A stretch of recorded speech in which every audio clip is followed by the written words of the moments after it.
Hello, everyone. Thank you for joining us today. This is the Engadget live stream with commentary of Google's I/O virtual keynote today. Joining me, well, first, I'm Sherlyn Lowe, reviews editor, and eagerly trying to catch all the spam going on in the live chat. But joining me and also going to help me with some of this modding is Chris Velasco, senior editor for Mobile Engadget. V, how are you doing? I'm good. I'm home. I'm in my zone. I've got my setup going. I'm enjoying catching up with everyone in the chat, which is already going off pretty well. Oh my lord, what is going on in the chat? I'm just telling y'all, if you submit spam today, you will be put in timeout. I will ignore you in real life. And you've got Sherlyn to deal with. Blacklist you in my mental list, so please do not. Just one time is enough. I promise you we see your message.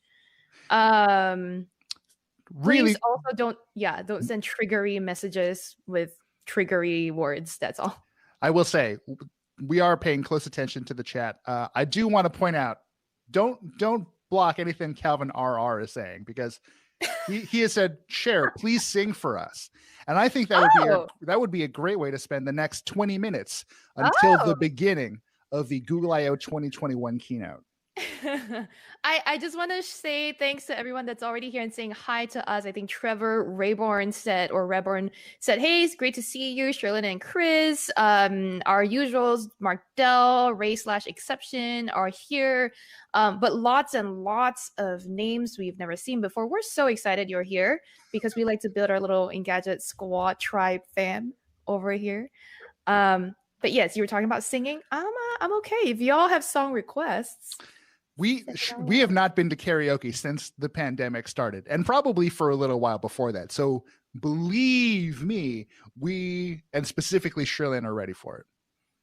Also, just so everyone knows, Google's keynote kicks off at 1 p.m. Eastern. We're just here to chill and hang out with y'all before the show kicks off, and also speculate what we might see.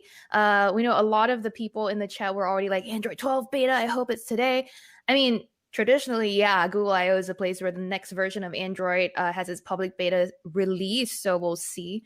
But yeah, throw in your song requests. Mark Dell says, sing your favorite Google song, and I am not sure if there is a Google song.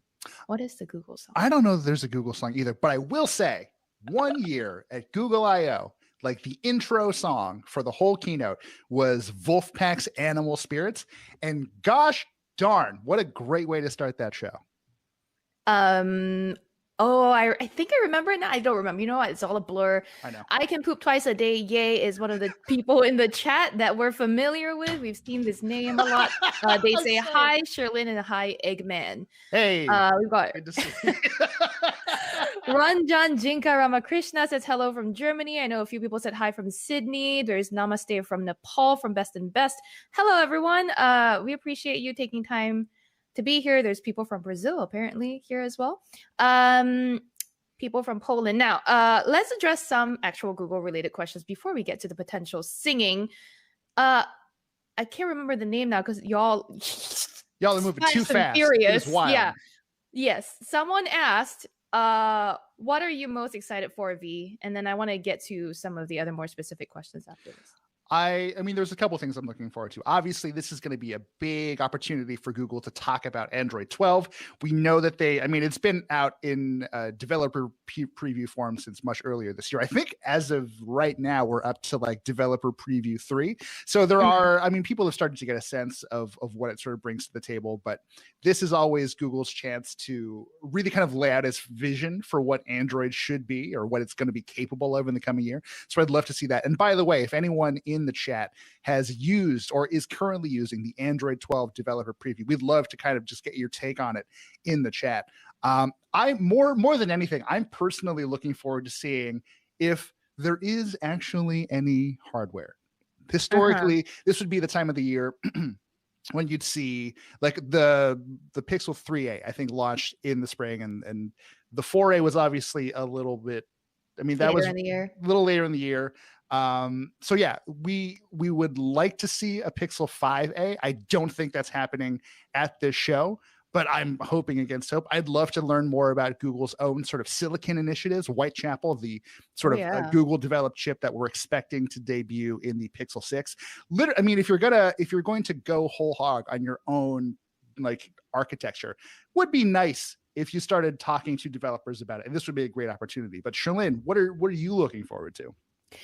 You mentioned the Pixel 6, and I got a shout out. Josh Sakdeva asked, another regular here on our streams, is Pixel 6 going to launch today? I don't think we're waiting on that. If anything, phone-wise, the more likely debut today might be the Pixel 5a. But even then, I'm not sure we're going to see that today, because when the Pixel 5a was rumored to be canceled, Google came on and said, no, it's still coming, even if it's only to the US and Japan, and expected around the same time as the A series was launched last year, and the Pixel 4a was launched August last year. So we've got a ways out. I am most excited, just so you know, yesterday late at night, I believe, Google teased something about Wear OS. And knowing that Google's just completed its acquisition of Fitbit earlier this year, around January, I believe, I'm excited to see what's coming out of there. I want to see, I mean, I think we can first expect more on the software front, this being a developer conference, but I'm excited for any hardware news. Is the rumored Pixel Watch ever going to happen now that they got Fitbit? I don't know, but would be nice. that's what I'm thinking. I want to note really quickly, Rohan7078 brings up an interesting point in the chat. Are we going to live stream the event, or are we just going to react to it? So when the event does officially kick off at 1 p.m. Eastern time, 10 a.m. Pacific, so in other words, in 13 minutes, we will largely shut up and just show you everything that Google is doing. And yes. I believe we're hearing that this might not be like the traditional sort of pandemic era tech event where everything is pre-recorded. There should be, as we understand, a live element to this. So it will be an interesting one to watch. But yes, once the show kicks off, we're going to shut up unless something crazy or ridiculous happens. Or if I just forget to mute myself and just sort of swear at stuff like I did the last time. Yeah. And if they have that blob opera like they have on screen right now, and someone in the chat also mentioned, we might react because it's either cute as shit or creepy as hell. That's not creepy. That's great. Look at these guys. It's kind of creepy cute. They're like fat slugs singing, and that's very much my vibe when I sing. So I feel right at home. The chat is going pretty crazy. We're going to try our best to keep up, but please don't hold it against us if we don't get to every single one of the questions in there, because it's a lot. We're trying. Why? I can poop twice a day. Yay! Ask, hey Sherlyn, can you make a dance video to PPAP, please? What is PPAP? Pen pineapple apple pen? Oh no. Probably, yeah. You can, sure. Will you? Should you? Those are the questions we should really be asking. But also, you know this song, right? Not really. I'm not gonna sing it. No, you can start. I don't know. Quickly, someone's asking what's going on screen. I believe this is just we're playing back old footage, or we're actually playing footage from the Google I/O stream right now, which is what Google actually is showing people who are tuning into its keynote. This is not our choice. This is we're not the ones who decided to put these blobs and the ASL interpreter on the screen, but I recognize and respect the inclusion of an ASL interpreter. I think it's important for people who are deaf or hard of hearing who need that ASL. Yeah, it's great to have the interpreter. And for those who've just like never watched an IO, never gone, which I assume a lot of people haven't, because it's a very specific, you kind of really have to want to go to this thing to make it happen. But prior to every keynote, Google is a big fan of normally in like the amphitheater across the street from its headquarters. They'll just have like weird sort of visual experiments. They'll have like sort of live musicians kind of playing stuff and sort of interacting with some Google tools in interesting ways. So it's actually kind of nice to see that is carrying over. This, even though we're, thousands of miles away and watching on a screen, which is hard. Like we've never covered IO like this before, but it does kind of feel like the good old IO in some ways. Sort of. If y'all are enjoying, if y'all are enjoying watching this from home, I guess, hopefully this is helping you get some of that live environment that you would get from the show. The other thing I wanted to say is just to remind everyone that in 10 minutes, Google's actual keynote is going to kick off. I see some questions in the chat about when does it really start. Us over here, we're just two clowns clowning around, chit-chatting really before the show kicks off, and here to answer your questions. And speaking of questions, Akash asked, do you guys have anything about Fuchsia OS by Google? V, remember Fuchsia? Oh, yes. It's been a while since we've talked about that, and kind of feels like a while since we've heard anything about it. As far as I know, it's still sort of an initiative under development, but I think it's kind of anyone's guess at this point. And for what it's worth, since this is a software show that is promising to be pretty jam-packed with stuff, maybe today is the day we learn a little bit more about Fuchsia, but I'm personally not holding my breath.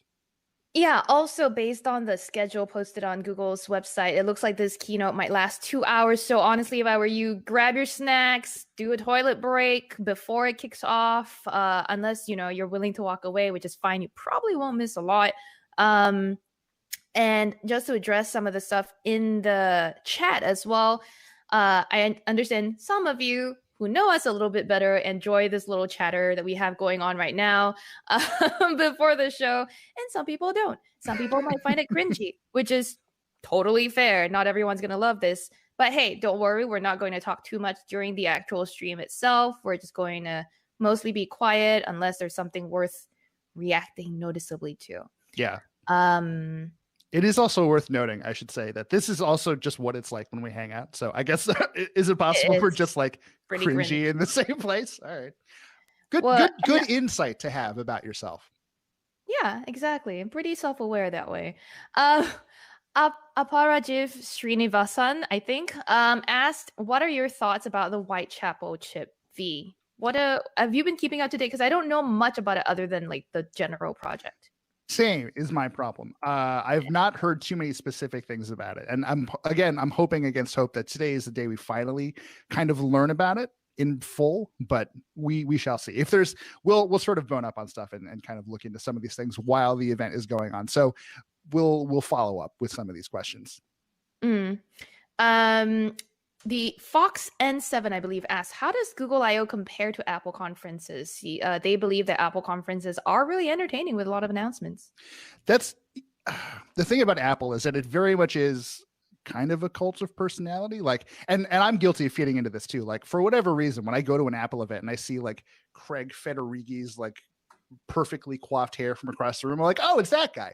Like, you see the same people over and over and over again, and they like their personalities are very much like a part of the show. So you build this weird sort of parasocial relationship with them. And that usually doesn't happen so much with Google, if only because you've got Sundar at the top and you've got, a couple familiar faces. Rick Osterloh, formerly of Motorola, and a bunch of other things. Like there are sort of mainstays, but the majority of the shows are filled with just other people, which is great. And if these are engineers working on these projects you really know or care about what's happening here, absolutely, they should be the ones taking the stage. And frankly, if we could get more like non-white dudes up there, any opportunity to do that would be awesome.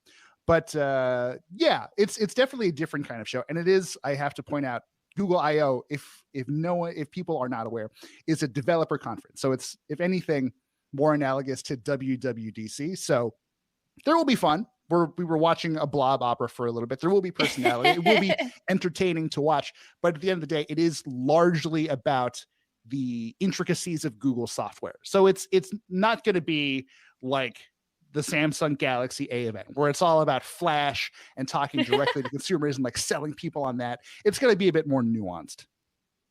I have been just muting my phones because I don't want that to bother all of you tuning in on the live stream. Sabit Kondakji, I believe, said that orange would go well with my hair. And I don't know if you mean dyeing my hair orange or wearing orange as an outfit, but I will take that into consideration next time. I will say I was trying to hold up this cup that I got from our I/O little kit that Google sent out to press. You can see a little I/O embossed there. I'm not sure. I don't know. There I didn't realize that. Very light. I didn't realize that. Meanwhile, yeah. I'm sporting the Google I/O sweatshirt that everyone got, and it doesn't fit very well, but that's a me problem. It's also very warm right now, so I'm not about to put on a sweater. Trevor, there's a personal thing I have to address really quick. Trevor Rayborn, Chris, are you a bassist? Is that a Fender behind you? I play bass too. What's up, bass bud? I do play the bass very poorly. I picked it up during the pandemic, and that's not a Fender. It's like a $70 Glary that I bought on a whim from Amazon, and it's pretty damn good for what it is. For someone who has no experience and realistically will never be very good at it, it's totally fine. Lots of people still chatting in the live chat, I guess, and like y'all are try to keep it on topic if possible, everybody. Blake Allen M said, so no Pixel Watch info, and we don't know, honestly. Doesn't seem, because this is a software heavy conference, doesn't seem like it might be likely, but we did note earlier that Fitbit did just get fully acquired by Google, and it was completed. The acquisition was completed in January. So we might see hardware, but it's really hard to tell at this point, given especially that Google has so much news, it seems like, to share this I/O. Remember, as a reminder, last year, Google didn't do an I/O at all, choosing instead to kind of spill its news throughout the year, it seemed like. So this is a return to an actual developer conference. Google's making a concerted effort to kind of work with developers or like bring up the hype, I guess, for developers. Yeah. And I think it needs to. Yeah, I mean, like this, people look forward to this event for a lot of reasons. I mean, obviously, we can't all be in Mountain View, like in the sun, just like hanging out and having generally a really beautiful time. But this show does promise to have a lot of really interesting information, which is a nice segue to Nora Karat's question. Are there going to be Stadia specific mentions during this Google I/O? And we have not heard anything specifically. I will say, I believe if you look at the Google I/O schedule of sessions, I don't think there's anything specifically dedicated to Stadia, but we're in for a possibly 2-hour keynote, so who knows? Yes. And with that, this is your 3-minute warning. Exactly. Yes. If you want to grab a coffee, go to the bathroom, check your email, get a blanket, whatever you need to do, you should probably do it now, because this might be a long one, and we're looking forward to hanging out with you guys while it's happening. I was going to say, I think I picked a song to sing. What would it be?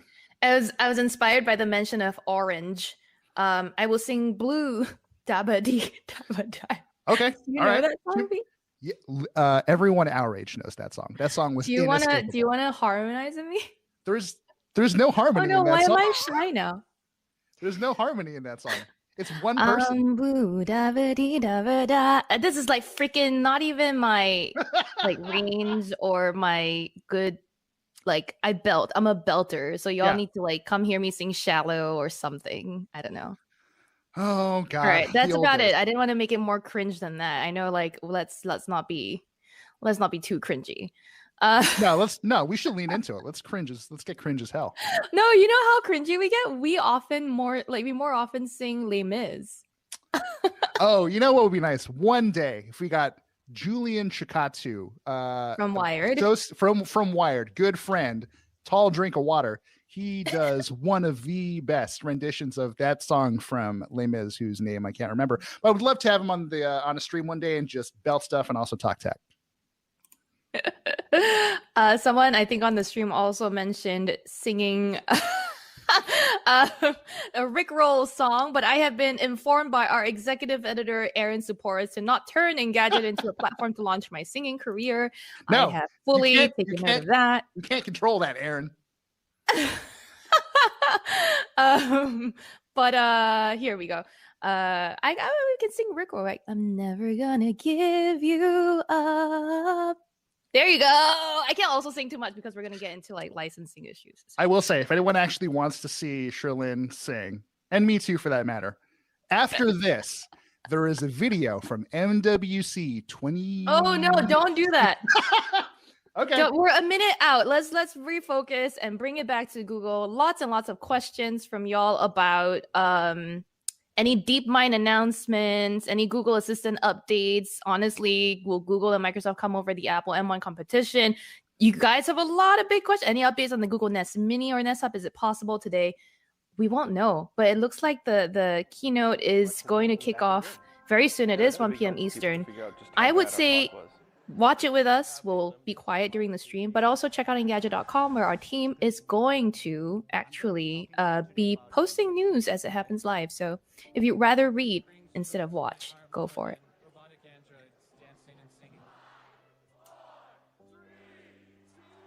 It looks like we're kicking off. Yeah. Good morning. This is Google I/O. I am thrilled to be here at the Shoreline Amphitheater. This is the coolest thing. Excited about the future and what's coming. You can build with the community. We want to give you the tools to create entirely new technological capabilities. This is the tattoo. Good, right? There's always endless discoveries. It's great to have a platform you can get to new outcomes. Things previously thought to be impossible. Finally, I'm here. May in fact be possible. I hope you all find some inspiration to keep building for everyone.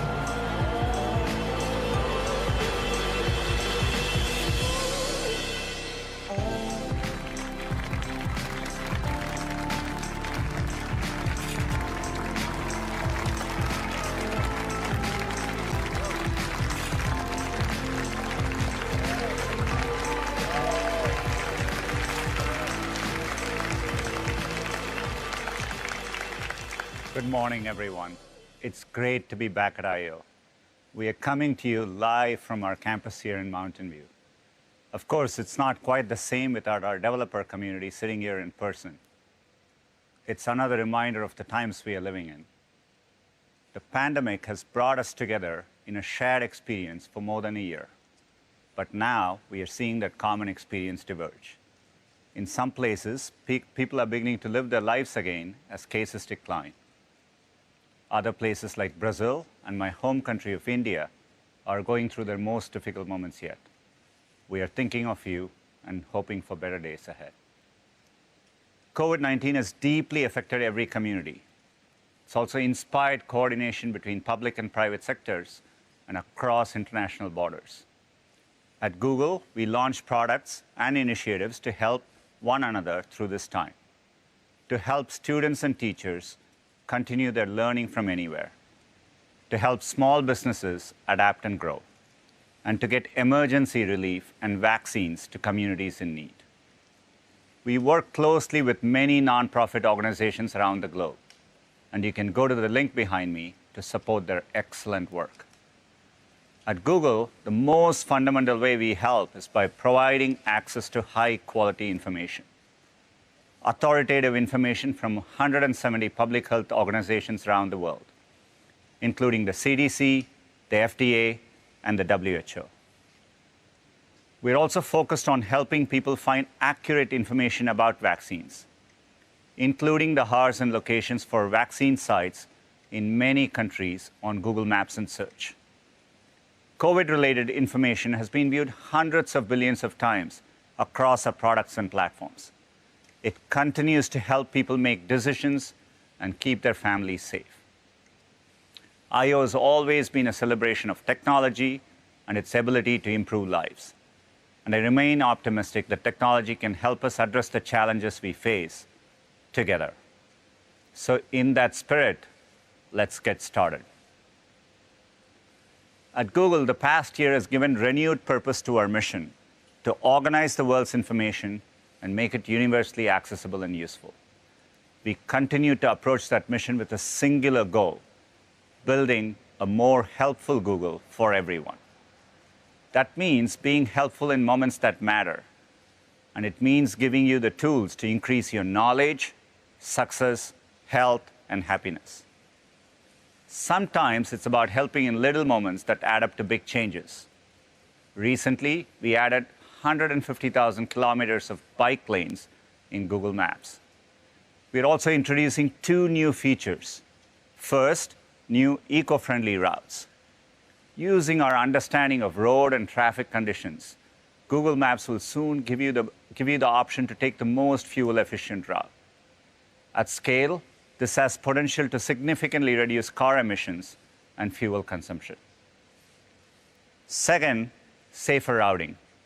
Powered by AI, Maps can identify road, weather, and traffic conditions where you're likely to have to suddenly brake. We aim to reduce up to 100 million of these events every year.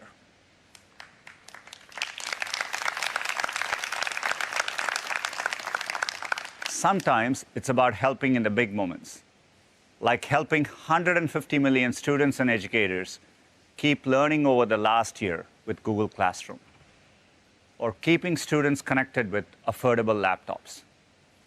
Chromebooks are now the #1 device globally in K-12 education. In Japan, 40% of local governments chose to deploy Chromebooks to every child in grades 1 through 9. And here in California, we worked with the Department of Education to provide thousands of Chromebooks to students in need. One of the biggest ways we can build a more helpful Google for everyone is by reimagining the future of work. We have seen work transform in unprecedented ways, and it is no longer just a place. Over the last year, offices and coworkers have been replaced by kitchen countertops and pets. With so many people now working from home, access to collaboration tools has never been more critical. In 2006, we introduced Docs and Sheets to help people to collaborate in real time. A year later, we added Google Slides. all of this is now part of Google Workspace, which builds on more than 15 years of creating ways to work together. Today, we are announcing a new experience in Google Workspace to enable richer collaboration. We call this Smart Canvas. And to tell you more, here is Javier.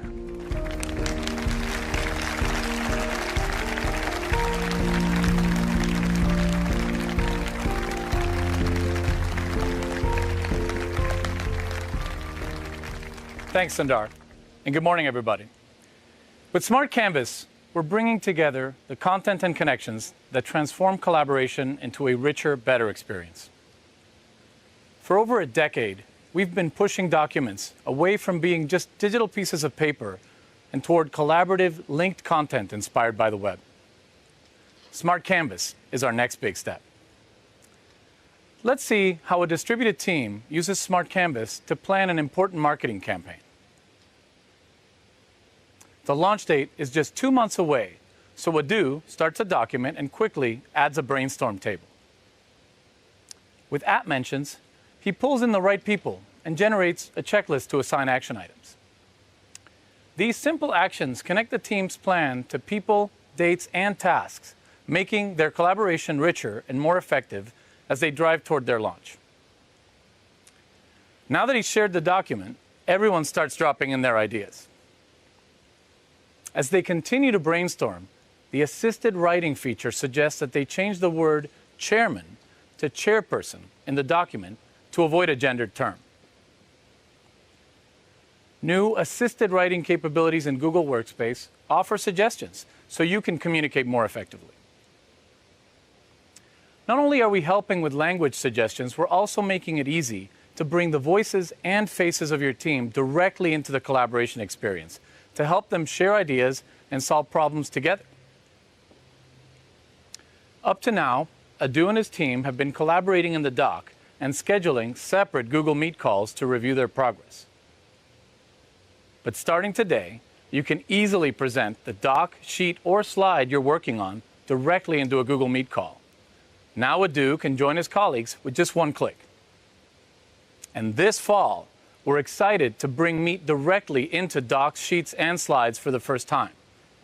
This will enable teams like Adu's to actually see and hear each other while they're collaborating. Now, they'll never skip a beat. And to keep that collaboration flowing in the meeting, the team used the new responsive voting table to see which ideas for the campaign are the most popular ones.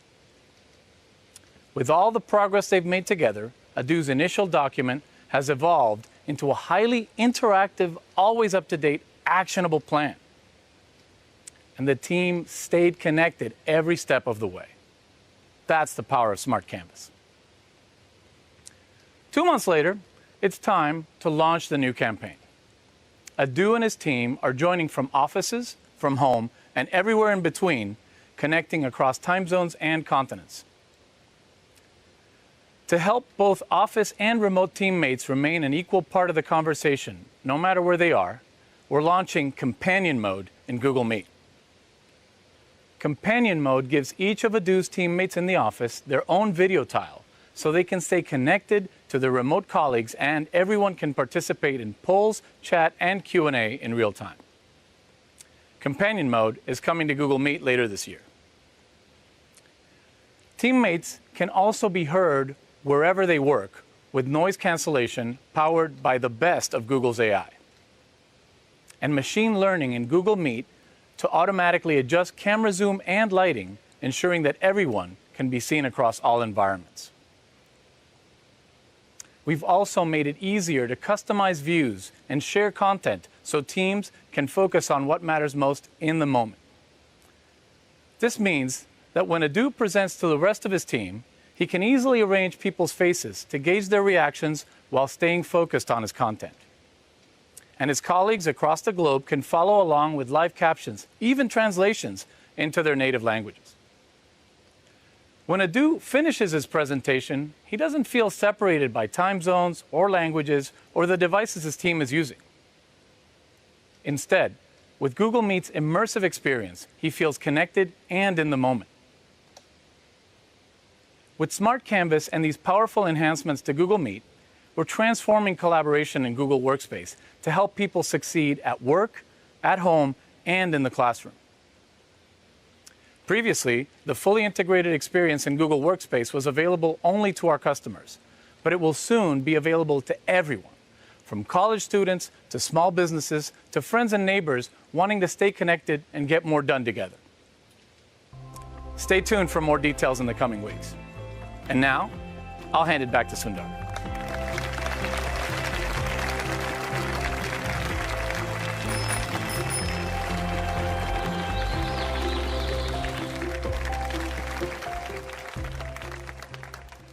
Thanks, Javier. Those were exciting examples of how computer science and AI can make us more helpful across our products. Google Search was built on the insight that understanding links between web pages leads to dramatically better search results. We've made remarkable advances over the past 22 years, and search helps billions of people. And to improve search even further, we need to deepen our understanding of language and context. To do this requires advances in the most challenging areas of AI. And I want to talk about a few today, starting with translation. We learn and understand knowledge best in our native languages. So 15 years ago, we set out to translate the web, an incredibly ambitious goal at the time. Today, hundreds of millions of people use Google Translate each month across more than 100 languages. Last month alone, we translated more than 20 billion web pages in Chrome. With Google Assistant's interpreter mode, you can have a conversation with someone speaking a foreign language, and usage is up 4 times from just a year ago. While there is still work to do, we are getting closer to having a universal translator in your pocket. At the same time, advances in machine learning have led to tremendous breakthroughs in image recognition. In 2014, we first trained a production system to automatically label images, a step change in computers' understanding of visual information. And it allowed us to imagine and launch Google Photos. Today, we can surface and share a memory, reminding you of some of the best moments in your life. Last month alone, more than 2 billion memories were viewed.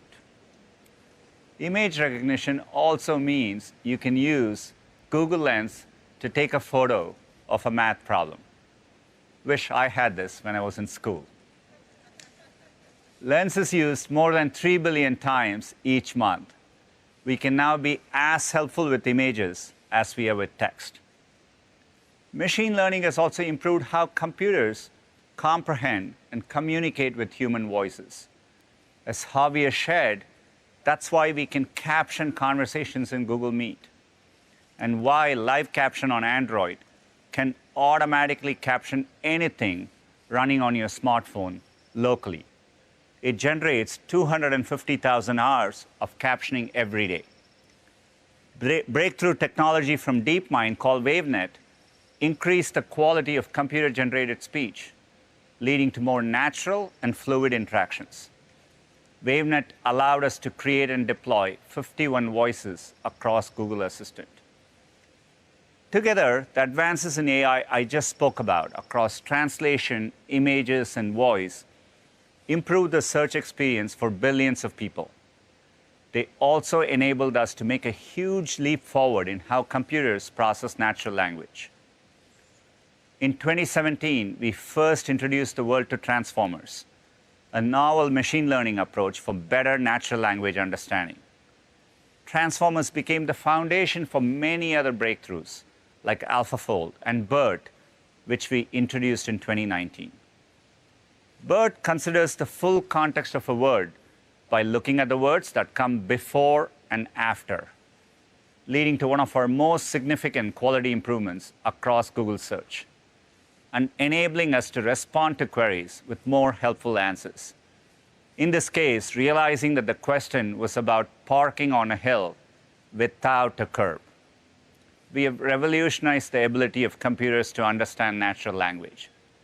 Yet, despite the incredible power of computers, there are still moments like this. Sorry, I don't understand.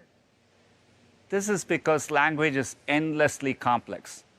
We use it to tell stories, crack jokes, and share ideas. We continuously pull from concepts we've learned over the course of our lives. The richness and flexibility of language make it one of humanity's greatest tools and one of computer science's greatest challenges. If someone asks me if the temperature in the room is okay, and I say I'm freezing, they know that I'm very cold, not literally freezing. Or if someone says, "What's the weather like today?" I don't respond, "It's 70 degrees, sunny, and a 12% chance of rain." I'd probably say, "It's starting to feel like summer. I might eat lunch outside."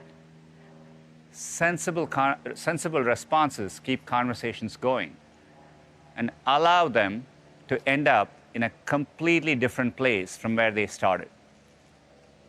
Even if I began by talking about the weather, we may end up talking about football.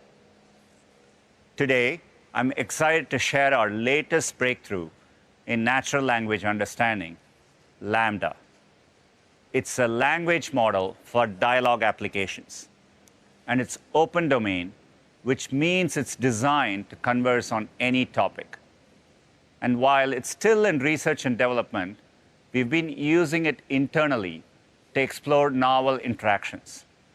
For example, say you wanted to learn about one of my favorite planets, Pluto. LaMDA already understands quite a lot about Pluto and millions of other topics. Let's listen to a conversation the team had with Pluto a few days ago. I'm so curious about you. I sense your excitement. Ask me anything. Tell me what I would see if I visited. You would get to see a massive canyon, some frozen icebergs, geysers, and some craters. It sounds beautiful. I assure you it is worth the trip. However, you need to bring your coat, because it gets really cold. I'll keep that in mind. Hey, I was wondering, have you ever had any visitors? Yes, I have had some. The most notable was New Horizons, the spacecraft that visited me. That must have been exciting. The team that created New Horizons was very excited to see me. I also sent them back a picture of myself since I had not been seen up close before. That's so great. What else do you wish people knew about you? I wish people knew that I am not just a random ice ball. I am actually a beautiful planet. Well, I think you're beautiful. I am glad to hear that. I don't get the recognition I deserve. Sometimes people refer to me as just a dwarf planet. Don't let it bother you. You're amazing. Thank you for the kind words. I appreciate it. Thanks for talking with me. Anytime, I am always open for people to chat. I hope you have a great day.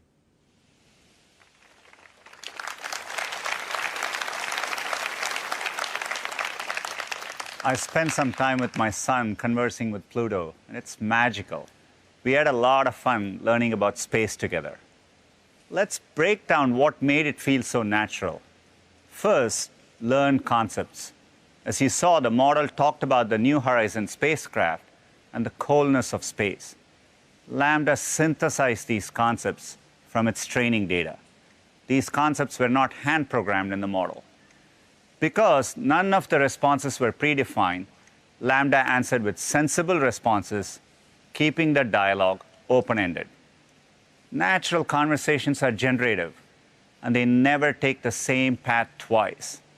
And LaMDA is able to carry a conversation no matter what we talk about. You can have another conversation without retraining the model. Let's see what happened when we talked to a paper airplane. What's it like being thrown through the air? It's quite the experience, actually. The wind blowing against you, and the trees flying past are quite the sight. You never know where you'll land either.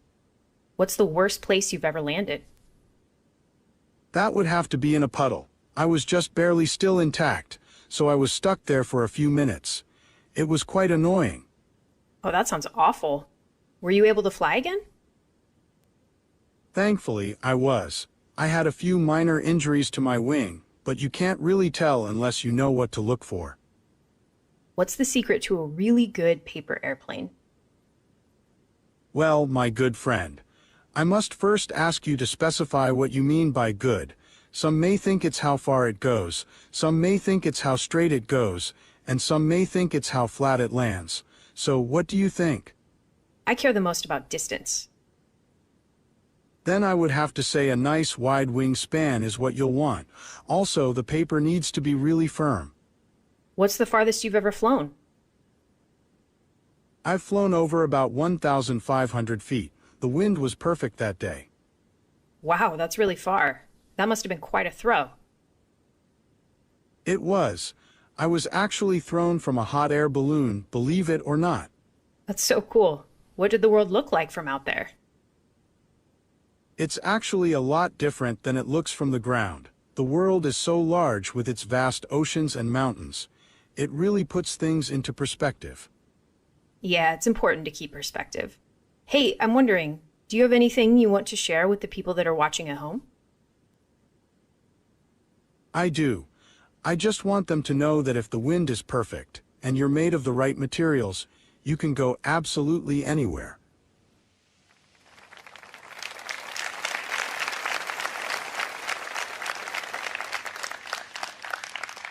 It's really impressive to see how LaMDA can carry on a conversation about any topic.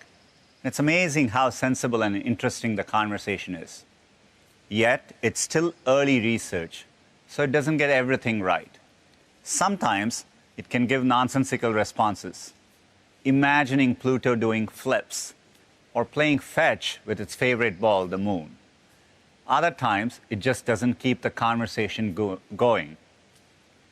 At Google, we have been researching and developing language models for many years.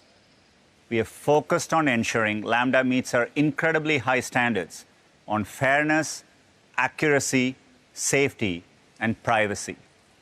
So from concept all the way to design, we are making sure it's developed consistent with our AI principles.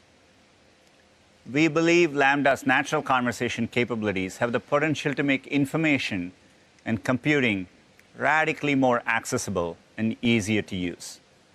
We look forward to incorporating better conversational features into products like Google Assistant, Search, and Workspace. We're also exploring how to give capabilities to developers and enterprise customers. LaMDA is a huge step forward in natural conversation, but it is still trained only on text. When people communicate with each other, they do it across images, text, audio, and video. So we need to build models that allow people to naturally ask questions across different types of information. These are called multimodal models. Let's say we want a model to recognize all facets of a road trip.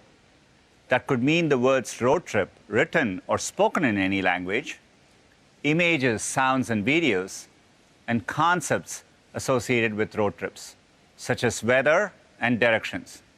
So you can imagine one day planning a road trip and asking Google to find a route with beautiful mountain views. You can also use this to search for something within a video. For example, when you say, "Show me the part where the lion roars at sunset," we will get you to that exact moment in a video. It's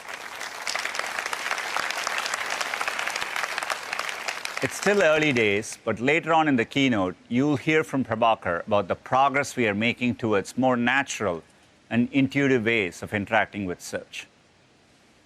Translation, image recognition, voice recognition, text-to-speech, transformers. All of this work laid the foundation for complex models like LaMDA and multimodal. Our compute infrastructure is how we drive and sustain these advances, and tensor processing units are a big part of that. Today, I'm excited to announce our next generation, the TPU v4. These are powered by the v4 chip, which is more than twice as fast as the v3 chip. TPUs are connected together into supercomputers called pods. A single v4 pod contains 4,096 v4 chips. and each pod has 10x the interconnect bandwidth per chip at scale compared to any other networking technology. This makes it possible for a TPU v4 pod to deliver more than 1 exaflop, 10 to the 18 power floating point operations per second of computing power. Think about it this way. If 10 million people were on their laptops right now, then all of those laptops put together would almost match the computing power of 1 exaflop. This is the fastest system we've ever deployed at Google, and a historic milestone for us. Previously, to get an exaflop, you needed to build a custom supercomputer. But we already have many of these deployed today. And we'll soon have dozens of TPU v4 pods in our data centers, many of which will be operating at or near 90% carbon-free energy. And our TPU v4 pods will be available to our cloud customers later this year. It's tremendously exciting to see this pace of innovation. As we look further into the future, there are types of problems that classical computing will not be able to solve in a reasonable time. Quantum computing represents a fundamental shift because it harnesses the properties of quantum mechanics and gives us the best chance of understanding the natural world. Achieving our quantum milestone was a tremendous accomplishment, but we are still at the very beginning of a multi-year journey. One problem we face today is that our physical qubits are very fragile. Even cosmic rays from outer space can destroy quantum information. To solve more complex problems, our next milestone is to create an error-corrected logical qubit. It's simply a collection of physical qubits stable enough to hold quantum information for a long period of time. We start by reducing the error rate of our physical qubits, then combining 1,000 physical qubits to create a single logical qubit, and then scaling that up to 1,000 logical qubits, at which point we will have created an error-corrected quantum computer. Today, we are focused on enabling scientists and developers to access beyond classical computational resources. But we hope to one day create an error-corrected quantum computer. And success could mean everything from increasing battery efficiency to creating more sustainable energy to improved drug discovery and so much more. The roadmap begins in our new data center, which we are calling the Quantum AI Campus. Let's step inside. Michael, are you there? Hey, Sundar, how's it going? Yeah, I'm here, and I'm excited to learn why I'm here, and I'm guessing that's why he's here. Hey, Michael. Hey. I'm Eric, lead engineer here. I'd like to welcome you to one of the most powerful quantum computing facilities in the world. Oh, thank you, thank you. What's this? Can I touch it? Yeah, that's a quantum processor.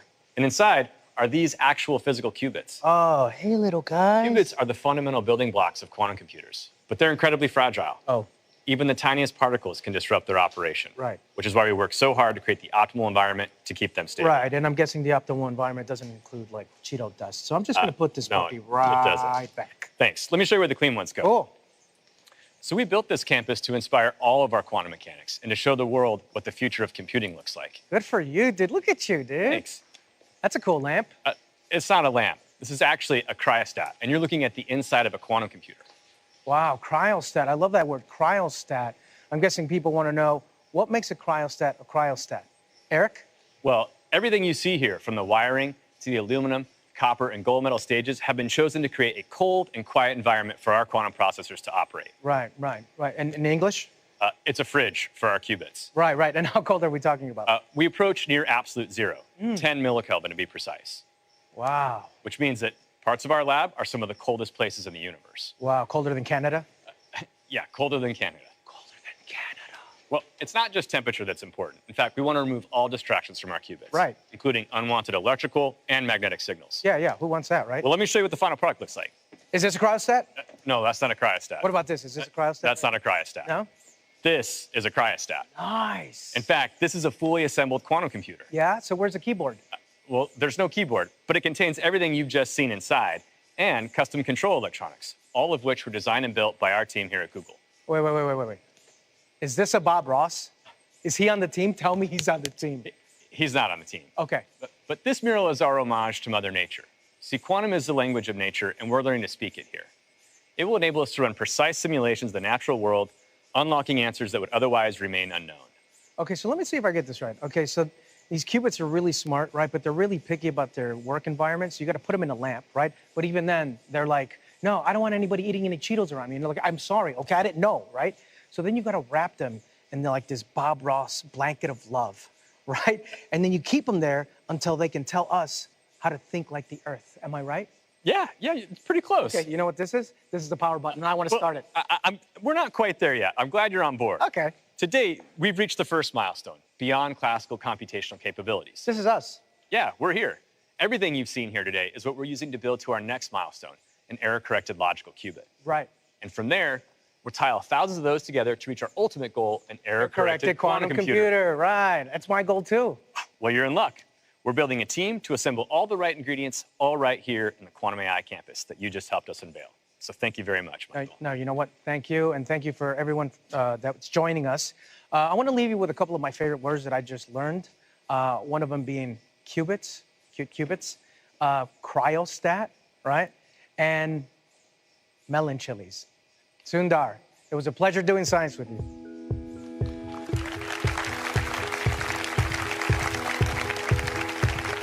It was a pleasure doing science with you too, Michael.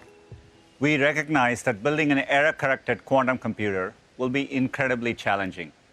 But solving hard problems and advancing the state of the art is how we build the most helpful products. At Google, we know that our products can only be as helpful as they are safe. And advances in computer science and AI are how we continue to make them better. We keep more users safe by blocking malware, phishing attempts, spam messages, and potential cyber attacks than anyone else in the world. And our focus on data minimization pushes us to do more with less data. 2 years ago at I/O, I announced Auto Delete, which encourages users to have their activity data automatically and continuously deleted. We have since made Auto Delete the default for all new Google accounts. Now, after 18 months, we automatically delete your data unless you tell us to do it sooner. And this is now active for over 2 billion accounts. All our products are guided by 3 important principles. With one of the world's most advanced security infrastructures, our products are secure by default. We strictly uphold responsible data practices, so every product we build is private by design. And we create easy-to-use privacy and security settings so you are in control. I'd like to invite Jen on stage to share some examples of how we apply these principles and make every day safer with Google.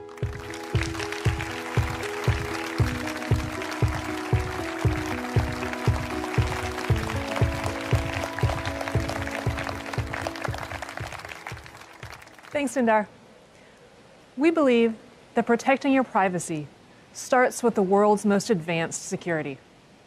It seems like every day we hear about another cyber attack that puts emails and personal data at risk. To keep our users safe, everything we build is secure by default. Each of our products is protected with advanced AI-driven technologies. In fact, every day, Gmail automatically blocks more than 100 million phishing attempts. Google Photos encrypts 4 billion photos. And Google Play Protect runs security scans on 100 billion installed apps around the world. But the single most common security vulnerability today is still bad passwords. Consumer research has shown that 2/3 of people admit to using the same password across accounts, which multiplies their risk. Ultimately, we're on a mission to create a password-free future. That's why no one is doing more than we are to advance phone-based authentication. And in the meantime, we're focused on helping everyone use strong, unique passwords for every account. Our password manager creates, remembers, saves, and autofills passwords for you. It's already used by over 500 million people. But we want to free everyone from password pain. That's why today we're announcing 4 new upgrades that make our password manager more helpful. First, we're making it easier than ever to get started with a simple tool that imports passwords saved in other password managers. Next, we'll have deeper integration across both Chrome and Android, so your secure passwords go with you from sites to apps. Third, automatic password alerts will let you know if we detect any of your saved passwords have become compromised in a third-party breach. And lastly, what I'm especially excited about, a quick fix feature in Chrome, where the assistant will help you navigate directly to your compromised accounts and change your passwords in seconds. Our continued investment in our password manager makes it just one of the many ways Google is the safer way to sign into anything online. Another core principle is ensuring that each of our products is private by design. This means continuously making thoughtful decisions about when, how, and why data is used in our products, including data that's used for ads. Our principles drive us to draw a strict line between what's in and what's out. For example, we never sell your personal information to anyone. We never use the content you store in apps like Gmail, Photos, and Drive for ads purposes. And we never use sensitive information to personalize ads, like health, race, religion, or sexual orientation. It's simply off limits. And while we've always believed that ads play an important role in supporting a free and open web for everyone, we're equally committed to making the web more private and secure. Through the Open Source Privacy Sandbox initiative, we're collaborating with publishers, content creators, advertisers, and industry organizations like the W3C to develop new privacy-preserving solutions that will shape the future of online advertising. Making our products private by design also drives us to build groundbreaking computing technologies that enable personalized experiences while protecting your private information. One technology we've been pioneering is differential privacy, which allows us to use large aggregated data sets while guaranteeing that your individual data can never be identified as yours. No one has scaled the use of differential privacy more than we have. To help developers everywhere use differential privacy, we created the world's largest open source library of differentially private algorithms, which has advanced so many important fields, from cancer research to census analytics. Another important technology is federated learning, invented here at Google in 2016. It enables machine learning models to be trained centrally without any raw data leaving your device. And since building it into Gboard and messages, we've saved people countless hours of typing with helpful suggestions. This is just one of the ways we build for privacy everywhere that computing happens, both in the cloud and on device. And speaking of devices, to make billions of Android phones private by design, we developed Android's Private Compute Core. It's uniquely open source and designed to privately process and protect sensitive data. It powers features like live caption without sharing audio data with Google or any other apps. No one else offers this kind of technically enforced, verifiable privacy. And the Android team will be coming up in a bit to share more. These are just a few of the ways we're building the most advanced privacy-preserving technologies into our products to keep your data private, safe, and secure. We know that a big part of feeling safe online is having control over your data. Privacy is personal. So we build powerful privacy and security settings that let people choose what's right for them. You can find them in your Google account, which saw over 3 billion visits last year. We also know that some controls are most helpful when they're built right into the app, like when we added an incognito mode in Search, Maps, and YouTube. Today, we're announcing a few new controls that you'll see in our most popular apps. For example, people tell us they sometimes wish they could easily delete the last thing they searched. And we heard you. So now, just tap your profile picture to access your menu and immediately delete recent search history from your account. We're also working to make privacy controls more accessible in Maps. Now, when you see places you visited in your timeline, we'll remind you that it's because you turned on location history, which you can easily turn off right there in your timeline. And lastly, we're rolling out locked folder in Photos, first on Google Pixels and coming to more Android devices throughout the year. Photos you add to this passcode-protected space are saved separately, so they won't show up as you scroll through Google Photos or any other apps on your device. This feature would have been helpful for me last year when we surprised our kids with a new puppy, and we needed to hide the photos before we brought Splash home. As Sundar said, there's nothing more important than keeping you safe online. Building products that are secure by default, private by design, and that give you control is how we ensure that every day you're safer with Google. Just as we've engineered advanced computing solutions to protect your privacy, we continue to think about future advances in AI and their potential for making our products even more helpful. Not surprisingly, so much of what we do starts with search. And next, you'll hear more about this from Prabhakar.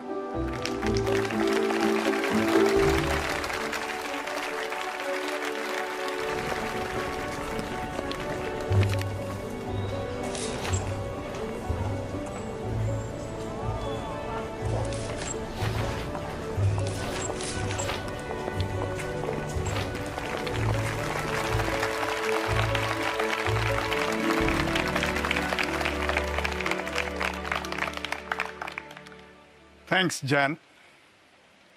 Today, we are excited to share how our advances in AI are enabling us to understand the world more deeply than ever before, opening up helpful experiences for you across Google Search, Maps, Shopping, and Photos. Let's start with search.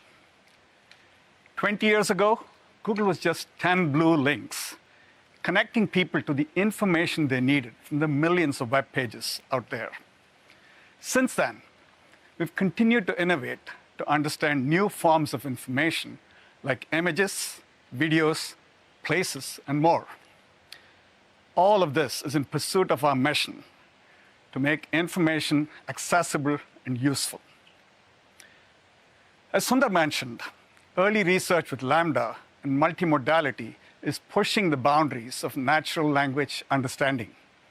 And today, I'm excited to share how we'll be bringing some of these research advances to Google Search with our multitask unified model, or MUM, as we like to call it.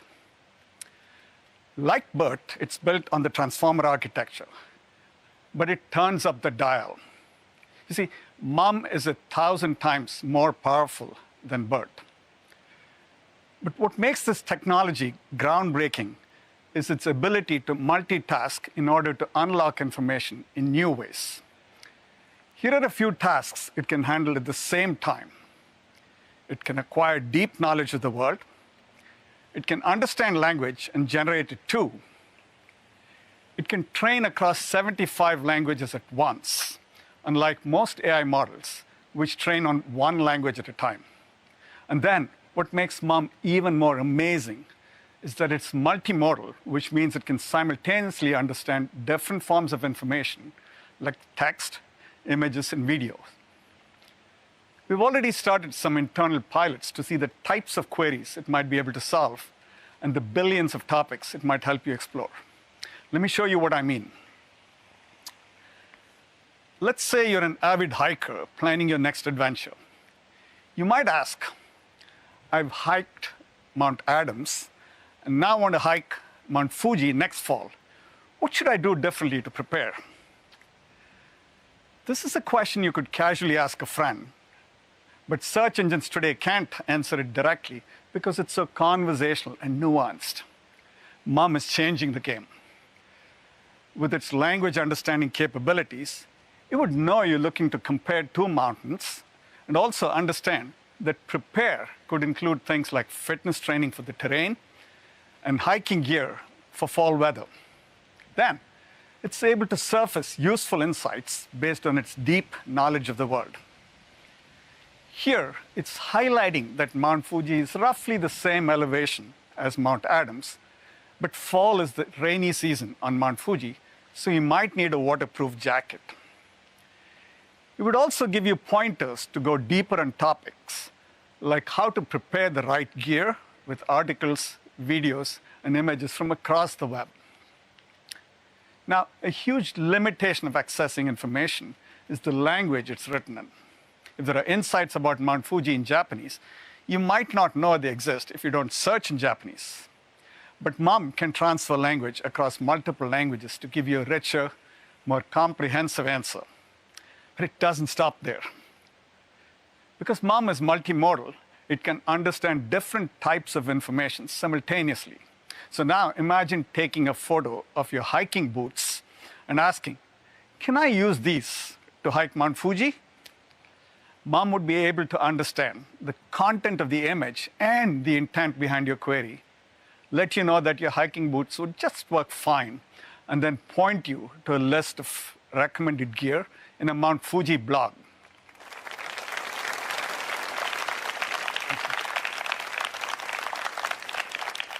While we're in the early days of exploring this new technology, we're excited about its potential to solve more complex questions, no matter how you ask them. But we're already finding other ways to apply AI to bring you new information. Take Google Lens, which lets you search what you see from your camera, your photos, or right from your search bar. Around the world, people use Lens to translate over 1 billion words every day. This translation feature has been especially useful for students, many of whom might be learning in a language they're less comfortable with. So now, thanks to our Lens team in Zurich, we're rolling out a new capability that combines visual translation with educational content from the web to help people learn in more than 100 languages. For instance, you can easily snap a photo of a science problem, and Lens will provide learning resources in your preferred language. Let's take a look at how a student in Indonesia is using this new feature.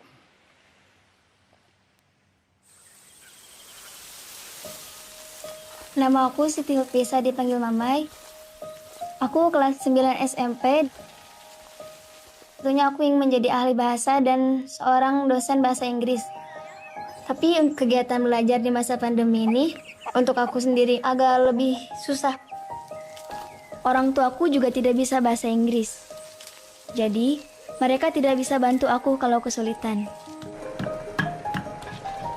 Dia tanya ke orang, ibu kurang paham.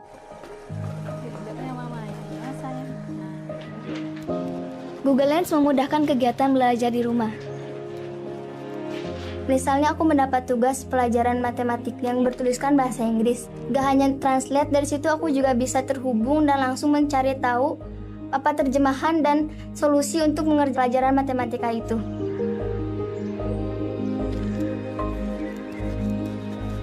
Untuk saat ini aku sedang berusaha keras untuk belajar lebih tekun, lebih rajin. Saya mau menggunakan pengetahuan saya untuk membantu masyarakat. Saya mau jadi anak yang membanggakan orang tua.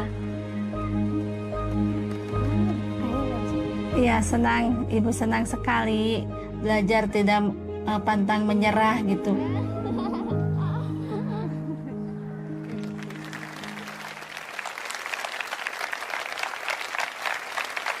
It's always inspiring to see stories like Mamai's.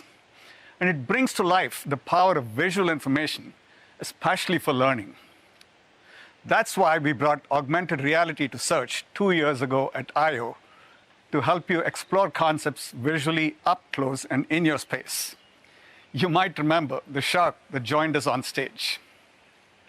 Last year, when many of us first started sheltering in place, families around the world found joy in AR. From tigers to cars, people interacted with this feature more than 200 million times. Now, we're bringing some of the world's best athletes to AR, so you can see how they perform some of their most impressive feats right in front of you. Beginning today, you can see how Megan Rapinoe juggles a soccer ball, or how Naomi Osaka pulls off a 125-mile-per-hour serve. You can even see Simone Biles land one of the most difficult combinations ever completed. We recently caught up with Simone to get her reaction to the AR version of herself. Let's take a look. So first you're gonna go to Google search. Google search. And search yourself. Okay, Simone Biles in 3D. And then you're gonna view in your space. Gotta scan the floor. So let's scan the area. Ooh, and she's here. Ah. That's yourself. Oh my gosh. She goes for the triple-double. This is very accurate. I see all the details that I need to get back in the gym and work on. Nails it. That one, yeah. Simone Biles double-double dismount. It pops up anywhere. Wow, look at that. Let's turn her so we can see it from the front. It sounds just like you're in the arena. Go down to 5%, little one. Oh, there she is. Itsy bitsy Biles. That's the smallest triple-double I've ever seen. We need to start competing in AR. It's much simpler. Saves the nerves.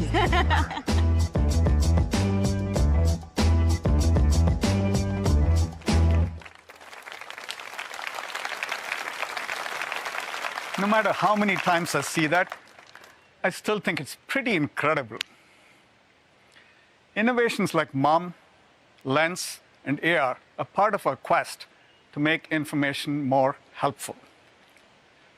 But information is only helpful if it's trustworthy and reliable. The world is constantly changing. Getting access to reliable information is particularly critical during times like the pandemic or breaking news. It's in these moments and so many others that people turn to Google. At our foundation, we design our ranking systems to prioritize high-quality content. And for critical topics like COVID, we elevate information from expert sources. People come to Google to evaluate claims they've heard, whether that's in conversations with friends or something they read about online. Over the past year, searches for, is it true that, were even higher than how to bake bread. And that's saying something, given last year's sourdough craze. We're building features that make it easier for you to evaluate the credibility of information right in Google search. One of the ways we're doing this is with About This Result, a feature we launched earlier this year that makes it easier to check the source. Just tap the 3 dots next to the search result to see the details about the website, including its description, when it was first indexed, and whether your connection to the site is secure. This context is especially important if it's a site you haven't heard of and want to learn more about it. This month, we'll start rolling out About This Result to all English results worldwide, with more languages to come. And later this year, we're going to add even more detail, like how the site describes itself, what other sources are saying about it, and related articles to check out.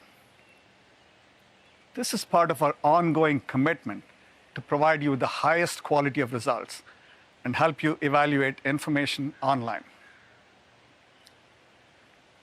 When we understand information, we can make it more helpful to you, whether that be information on the web, from your camera, or from the billions of places in the physical world.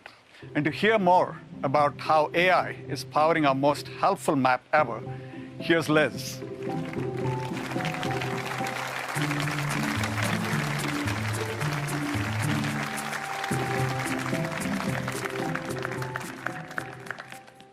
Thanks, Prabhakar. We're constantly working on new features to make maps more helpful for the more than 1 billion of you who use it every month. Advances in AI are helping us reimagine what a map can be. This year alone, we're on track to release more than 100 AI-driven improvements to give people richer and more contextual information about the world around them. Let me share just a few examples. We've seen how helpful AR can be to see how athletes perform the most impressive feats. 3 years ago, with Live View in Google Maps, we were the first ones to use AR at scale to help see where to go, with signs and arrows overlaid on the real world. Today, we're still the only company who has AR navigation and maps in more than 100 countries, from big cities to rural towns. So far, though, Live View has been focused on navigation to help you easily get from point A to point B. But now you can also use it to explore the world around you.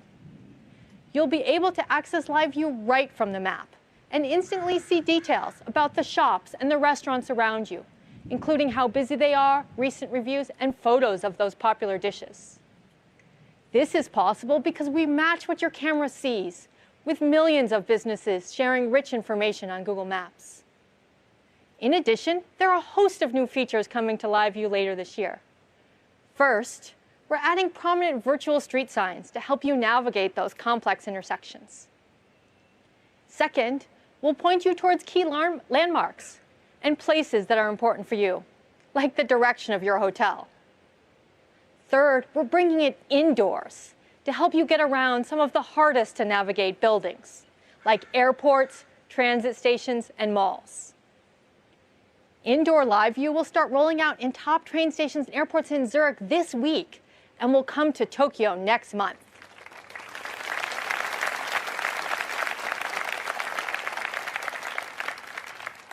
But AR isn't the only way we're bringing a whole new level of richness to Google Maps. We've heard from many of you that you'd like to have more granular information about your surrounding. That's why we're bringing you the most detailed street maps we've ever made. Take this image of Columbus Circle, one of the most complicated intersections in Manhattan. You can now see where the sidewalks, the crosswalks, the pedestrian islands are. Something that might be incredibly helpful if you're taking young children out on a walk, or absolutely essential if you're using a wheelchair. Thanks to our application of advanced AI technology on robust street view and aerial imagery, we're on track to launch detailed street maps in 50 new cities by the end of the year. Having access to rich information is useful, but it can also become overwhelming. So we're making the map more dynamic and more tailored, highlighting the most relevant information exactly when you need it. If it's 8 a.m. on a weekday, we'll display the coffee shops and bakeries more prominently in the map. While at 5 p.m., we'll highlight the dinner restaurants that match your tastes. You can see which places you've been to and get more suggestions for similar spots with just a single tap. And if you're in a new city, we'll make it easier to find those local landmarks and tourist attractions right on the map. You'll start seeing this more tailored map in the coming weeks. And as you're planning your day, people have found it really useful, especially during this pandemic, to see how busy a place is before heading out. Now we're expanding this capability from specific places, like restaurants and shops, to neighborhoods with the feature called Area Busyness. Say you're in Rome and want to head over to the Spanish Steps and its nearby shops. With Area Busyness, you'll be able to understand at a glance if it's the right time for you to go, based on how busy that part of the city is in real time. And as you heard before, we use our industry-leading differential privacy techniques to protect anonymity in this feature. Area Busyness will roll out globally in the coming months. So that was a lot. To recap, we are expanding our Live View capabilities, making maps more detailed and tailored, and showing you how busy certain areas are to help you make sense of the world all around you. All of this is possible because of our deep, deep commitment for over 16 years to build the world's most helpful map for people everywhere. That means mapping roads across more than 60 million kilometers, listing more than 1 billion buildings, creating a community of over 150 million local guides, and finally, applying the most advanced AI technology, all so you can have the most accurate, comprehensive, and detailed map wherever you live in the world, on any device, Android or iOS. Access to rich information is crucial, whether you're exploring a new neighborhood or trying to get things done. And over the past year, that's increasingly meant turning to Google to help you shop. To tell you more about how we're making it easier to shop online, from inspiration to action, here's Bill.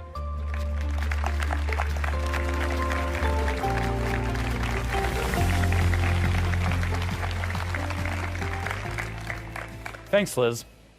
You've already heard how we're innovating to understand information and make it more helpful for you. We're doing this in a big way for shopping. More than 1 billion times a day, people are shopping across Google. And we're constantly working to make that experience better, whether you're browsing for inspiration or ready to buy. Now, let's talk about all of the ways we're innovating in shopping. Many of you are familiar with our knowledge graph, which revolutionized structured information about people, places, and things. We're now introducing the shopping graph, our most comprehensive data set for billions of products and the merchants that sell them. Building on the knowledge graph, the shopping graph brings together information from websites, prices, reviews, videos, and most importantly, the product data we receive from brands and retailers directly.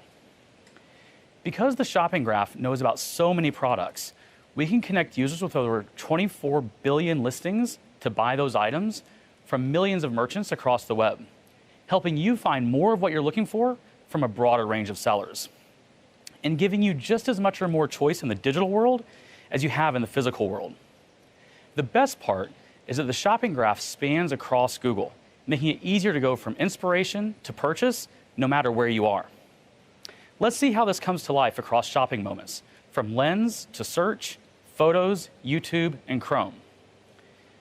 As we all know, shopping inspiration often strikes when we see something we like in the world around us. And for these moments, Google Lens is awesome. It turns the world into your own personal showroom. For example, I was eating outside at a restaurant recently and really liked their patio furniture. So I opened my Google app, and right from the search bar, I could use Lens to find the exact set I was looking for, and similar items too. I showed the patio set to my daughter, but she didn't love it. So it was back to the drawing board. We did a bit more browsing together, starting with the Google Images tab on Search, where we see hundreds of millions of shopping searches each month. Thanks to the shopping graph, we could explore options from across the web to find what we liked, see that it was in stock, and check out with the retailer. I have this habit though. I'm constantly taking screenshots of products I like, but they usually end up buried in my photos. Here's one I've saved for a pair of sneakers I saw. But now, to solve for this, when you view any screenshots in Google Photos, there'll be a suggestion to search the photo with Lens. You'll see organic search results that can help you find that pair of shoes or browse similar styles. Then, once you have ideas, you probably want to do some research and might end up on YouTube. Earlier this year, we shared that we're building a new experience to make it easier to shop products you learn about from your favorite YouTube creators. That experience is in pilot now, so stay tuned for updates. And since we're talking about researching, I don't know about you, but I often jump around from site to site when I'm comparing products. And if I get distracted or close any tabs, it can be hard to keep track of items I've found. Soon on Chrome, when you open a new tab, you'll be able to see your open carts from the past couple of weeks. For example, I'm reminded that I've still got a shirt in my 10-tree cart and a few things in those cart. We'll also find you promotions and discounts for your open carts if you choose to opt in. Here, I can see Electronic Express is offering 10% off. Your personal information and what's in your carts are never shared with anyone externally without your permission. Now, once you're done researching and are ready to buy, we also want to help you get the best value. Coming soon, we'll use your favorite loyalty programs from merchants like Sephora and Target to show you the best purchase options. In this example, since you're a Sephora Beauty Insider, you already qualify for a promotion. And if you're not ready to buy, you can opt in for price drop notifications. Taking a step back, these experiences are only possible because of our vibrant community of retailers on Google. We're proud to take an open ecosystem approach that helps any merchant, both big and small, get discovered. And that gives you more shopping choices. This has been more important than ever in what's been a tough time for businesses. That's why this past year, we accelerated our plans and made it free for merchants to sell their products across Google. Since then, we've seen an 80% increase in merchants on Google, with the vast majority being small and medium-sized businesses. And today, we're making it easier than ever for merchants of all sizes to get on Google. Together with Shopify, we're excited to launch a seamless integration so that the more than 1.7 million merchants on Shopify can reach more consumers in a matter of minutes. With just a few clicks, these retailers can sign up to appear across Google's 1 billion shopping journeys each day. From search to maps, images to Lens, and YouTube. We believe you deserve the most choice available, and will continue to innovate on shopping along every step of the way. So far, you've heard many of the ways we're using AI to make information more useful for you. AI can also help us revisit our favorite memories and moments, especially this past year when many of us have been feeling nostalgic. To talk about new innovations in Google Photos, here's Shimrit.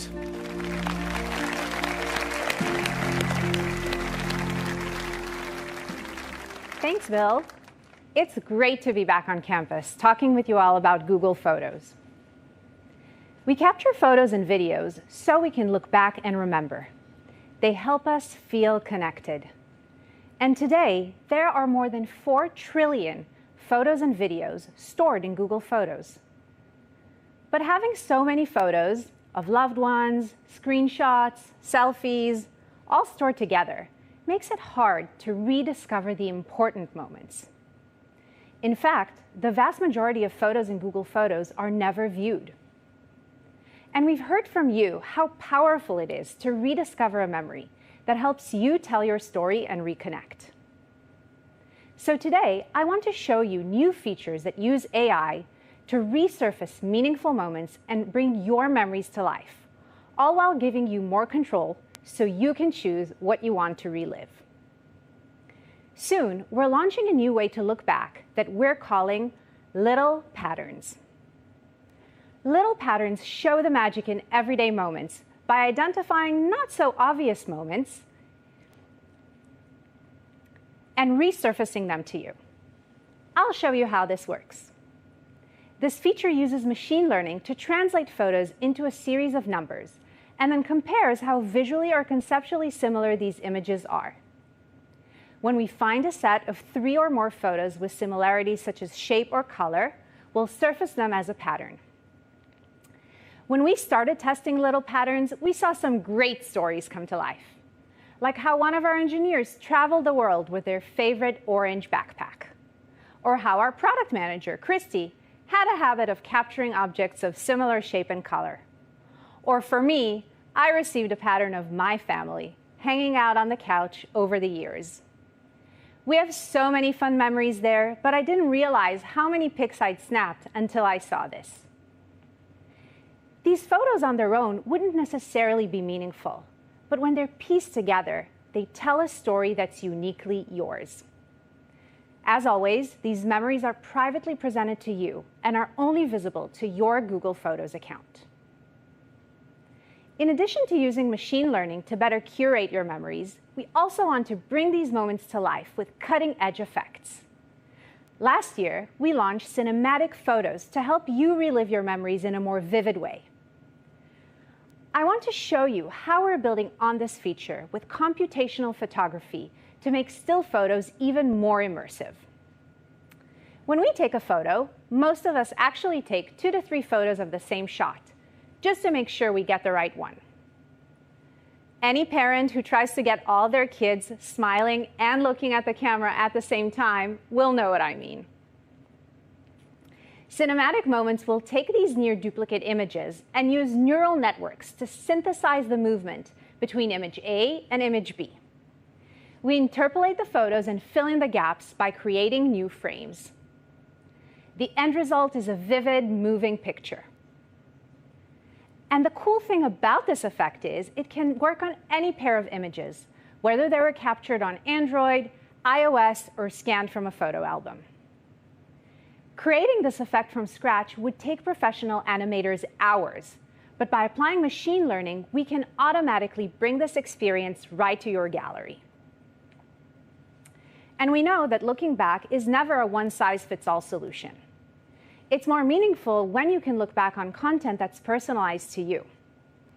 So later this year, you'll see new types of memories that are relevant to the moments you celebrate, whether that's Diwali, Lunar New Year, or something else. For me, my family celebrates Hanukkah, so I can look back on a collection of Hanukkah moments right in my photo grid. In addition to providing personalized content to look back on, we also want to give you more control. We heard from you that controls can be helpful for anyone who has been through a tough life event, breakup, or loss. Specifically, we heard from the transgender community that resurfacing certain photos can be painful. So we are working directly with our partners at GLAD and listening to feedback to understand how we can make reminiscing more inclusive. These insights inspired us to give you the control to hide photos of certain people or time periods from our Memories feature. And soon, you'll be able to remove a single photo from a memory, rename the memory, or remove it entirely. We're making all these controls easy to find, so you can make changes in just a few taps. And so, this summer, you'll be able to uncover little patterns, rediscover meaningful memories, or immerse yourself in a cinematic moment. And you can do it all on your own terms with new controls. Looking back is an important part of the human experience, which is why Google Photos is making it easier than ever to relive your memories. Thank you.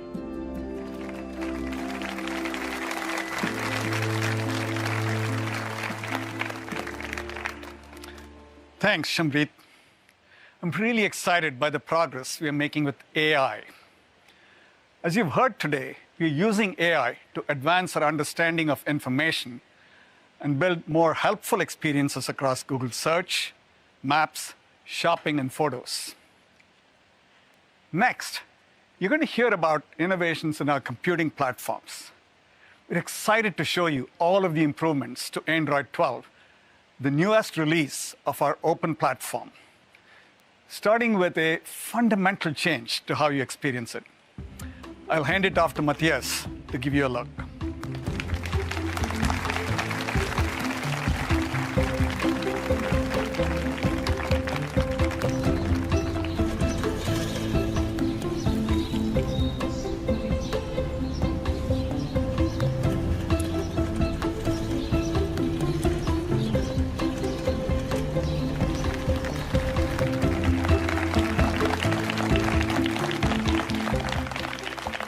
From the beginning, design has made computers more helpful by making them easier to use, more personal.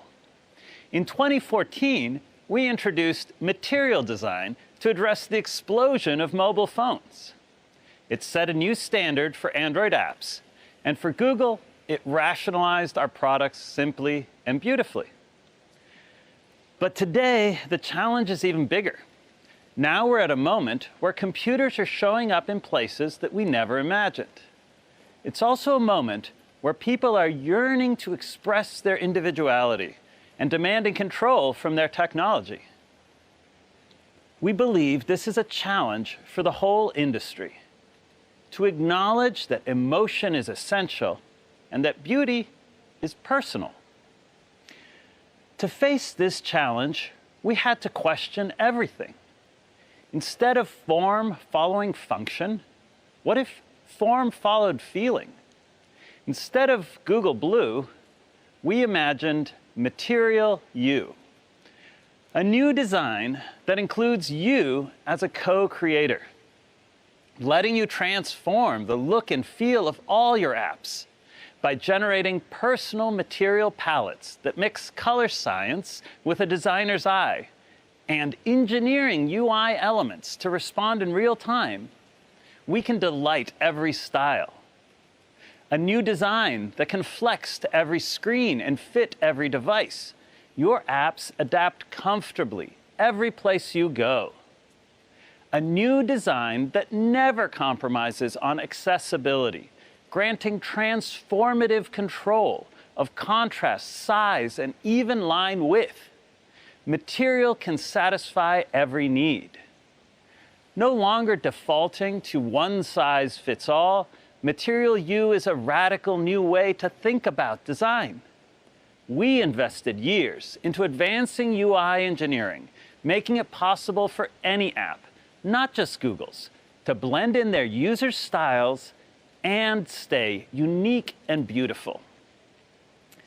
As designers, sharing control of every pixel is terrifying.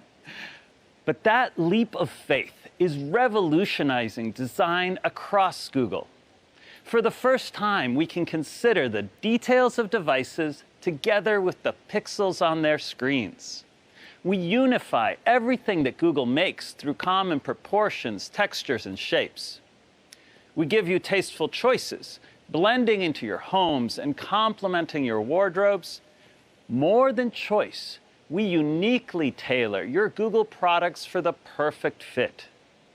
Beyond light and dark, a mode for every mood. These selections can travel with your account across every app and every device. Material U comes first to Google Pixel this fall, including all of your favorite Google apps. And over the following year, we will continue our vision, bringing it to the web, Chrome OS, wearables, smart displays, and all of Google's products. Material U is a way to design differently. We can't wait to see what brings you joy and what you find beautiful. Next are the details of Android 12. Beyond the redesigned widgets and your material palette, Samir will show you our most personal OS ever.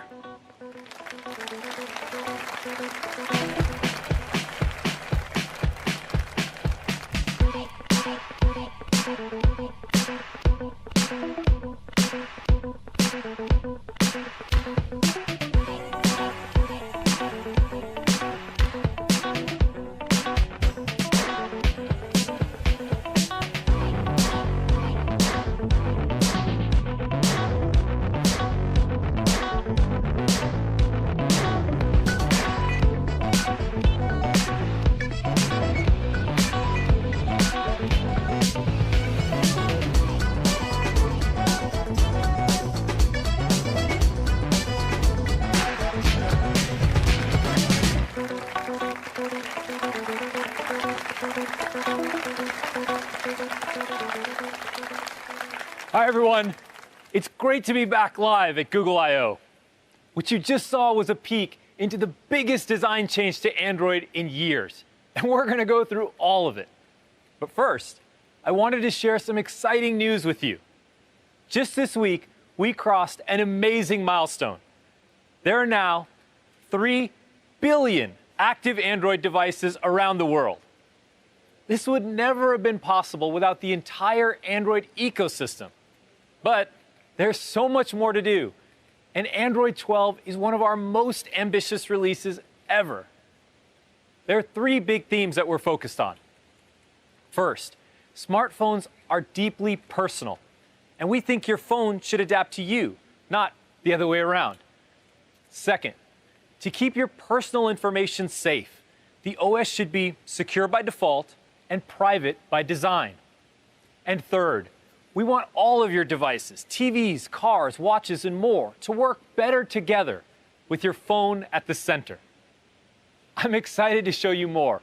So let's start by taking a look at our new UI for Android. We've overhauled everything from the lock screen to system settings, revamping the way we use color, shapes, light, and motion, inspired by Material U. Let me show you what we've done with color. We've got something new planned for Google Pixel, using what we call color extraction. Think of it as 1 part art and 1 part science. Watch what happens when the wallpaper changes. Like if I use this picture of my kids actually getting along for once. I set it as my background, and voila! The system creates a custom palette based on the colors in my photo.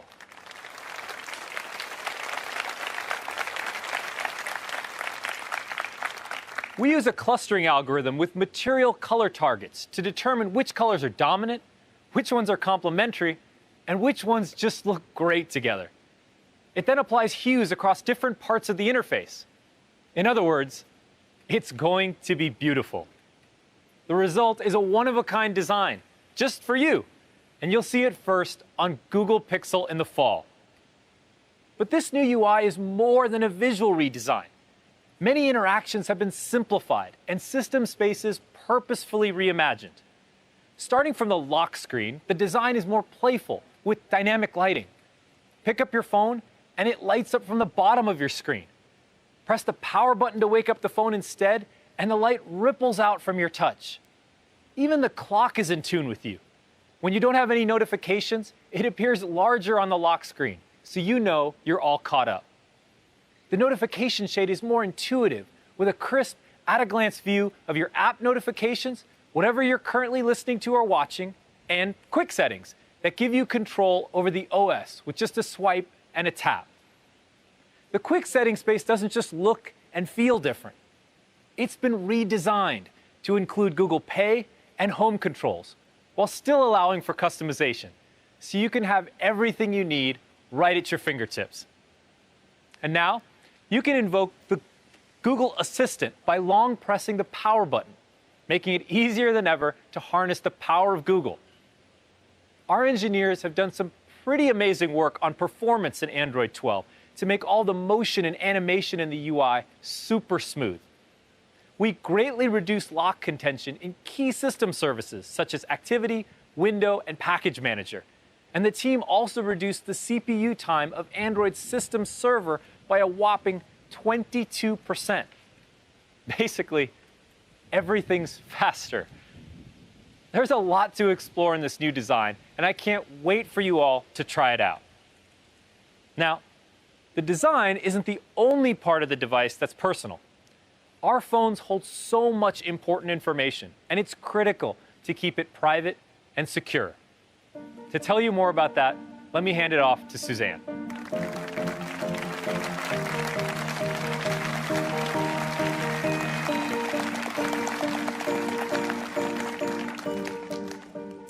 Hi, everyone.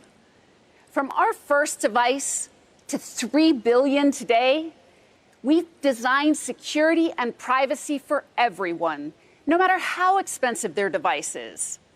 We've built game-changing capabilities for everyone, from file-based encryption to TLS by default and secure DNS, to prevent traffic tampering and data breaches.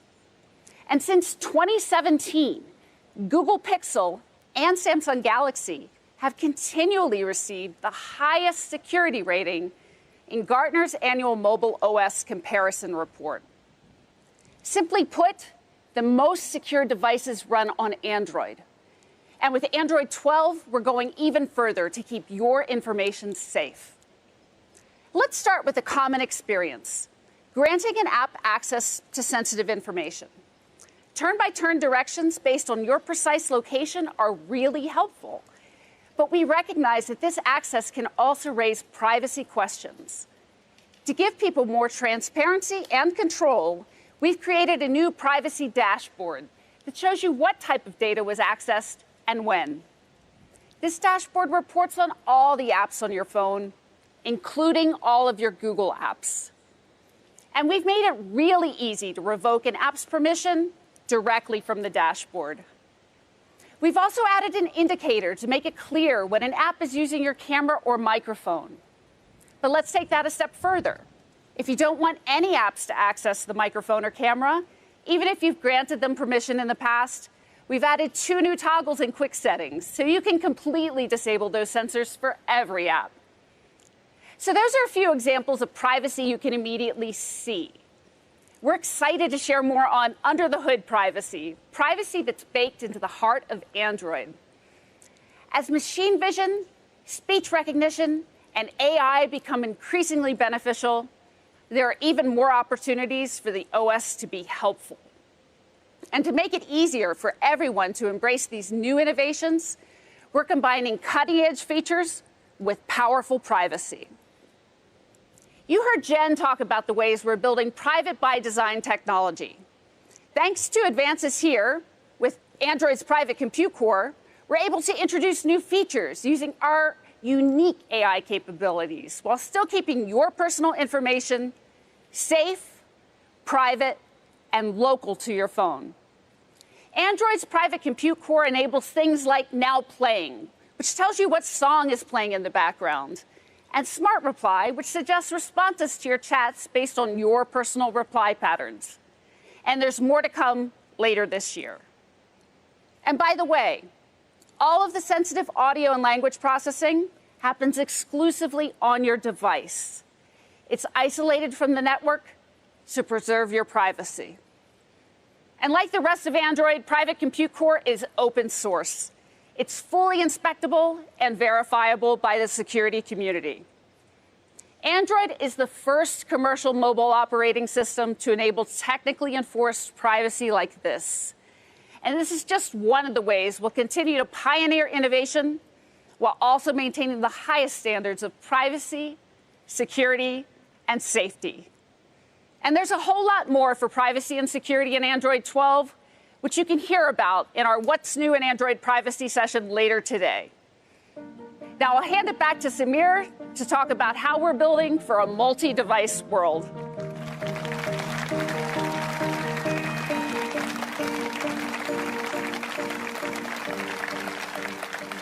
Thanks, Suzanne. Phones have become the center of our digital lives, and they interact with a ton of other devices we use on a day-to-day basis. Laptops, TVs, cars, and more. This next chapter of Android is focused on delightful and helpful experiences across all the devices that are connected to your phone, so that everything just works better together. Let's start by looking at how your phone works with your Chromebook. With a single tap, you can unlock and sign into your Chromebook when your phone is nearby. Incoming chat notifications from apps on your phone are right there in Chrome OS. And soon, if you want to share a picture, one click and you can access your phone's most recent photos. As another simple example, let's talk about your TV's remote. If your home is like mine, the remote is missing like 50% of the time. To keep movie night on track, we're building TV remote features directly into your phone. You can use voice search or even type with your phone's keyboard. It's effortless. For the more than 80 million devices using Android TV OS, this will work right out of the box. And we want all of your smart devices to work together, not just those in your home, even your car. In fact, Android Auto is available in more than 100 million cars. And the vast majority of new vehicles from loved brands like Ford, GM, Honda, and more will support Android Auto Wireless. No more cords. We're also really excited to introduce support for digital car key. Car key will allow you to lock, unlock, and start your car, all from your phone. It works with NFC and ultra-wideband technology, making it super secure and easy to use. Just walk up to your car, step in, and away you go. And if your friend needs to borrow your car, you can remotely and securely share your digital key with them. Car Key is launching this fall with select Google Pixel and Samsung Galaxy smartphones. And we're working with BMW and others across the industry to bring it to their upcoming cars. Okay, that was a quick look at Android 12, which will launch this fall. But you can check out many of these features in the Android 12 beta today. Try it out on phones from 11 device makers, including Google Pixel, OnePlus, and Xiaomi. From a personalized UI to industry-leading innovation in privacy and security, and better experiences across all the devices in your life, there's so much transformative technology coming to your phone this year. Now, let's go beyond the phone to what we believe is the next evolution of mobile computing, the smartwatch. Today, I'm excited to tell you about the biggest update to Wear OS ever. We've been hard at work in 3 key areas. First, building a unified platform jointly with Samsung, focused on battery life, performance, and making it easier for developers to build great apps for the watch. Second, a whole new consumer experience, including updates to your favorite Google apps. And third, a world-class health and fitness service created by the newest addition to the Google family, Fitbit. There's a lot to share here. So let's get started by talking about our partnership with Samsung. Samsung and Google have a long history of collaborating. From the early days of Android, whenever we've tackled problems together, the ecosystem has grown for everyone.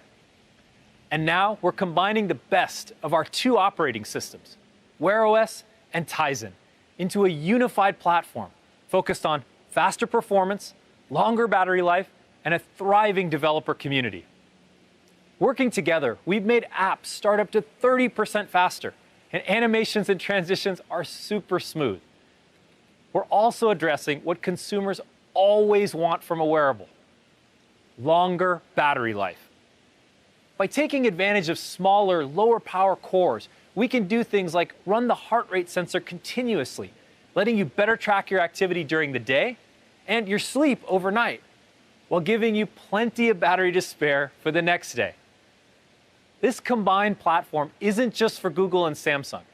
It will continue to be available for all device makers, which means developers can build apps with a single set of APIs and reach millions of consumers all over the world through the Google Play Store. To hear more about our partnership, it's my privilege to welcome Patrick Chomé, who leads all product and experience at Samsung Mobile, to Google I/O.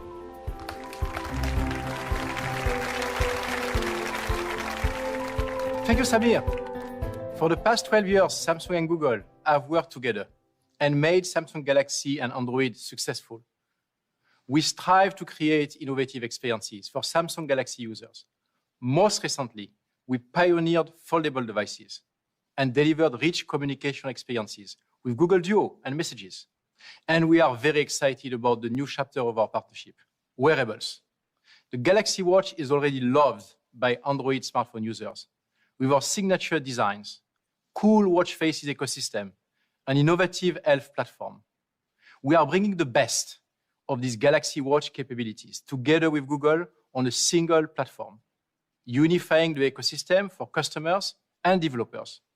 We work closely to optimize the performance, meaning better responsiveness and longer battery life.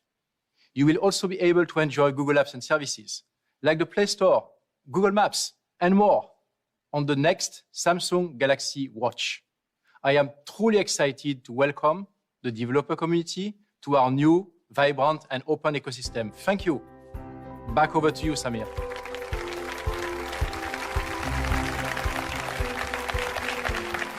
Thank you, Patrick. We're very excited about our partnership, and I know many developers will be thrilled about our unified platform. On top of this new foundation, Wear is also getting a big update to the consumer experience. To tell you more, let me hand it off to Björn.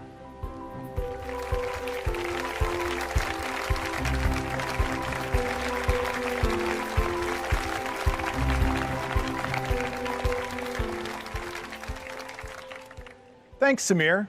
Hey, everyone.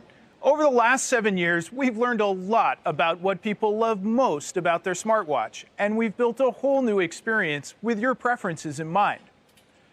First, our new navigation system makes it faster than ever to get things done on your watch.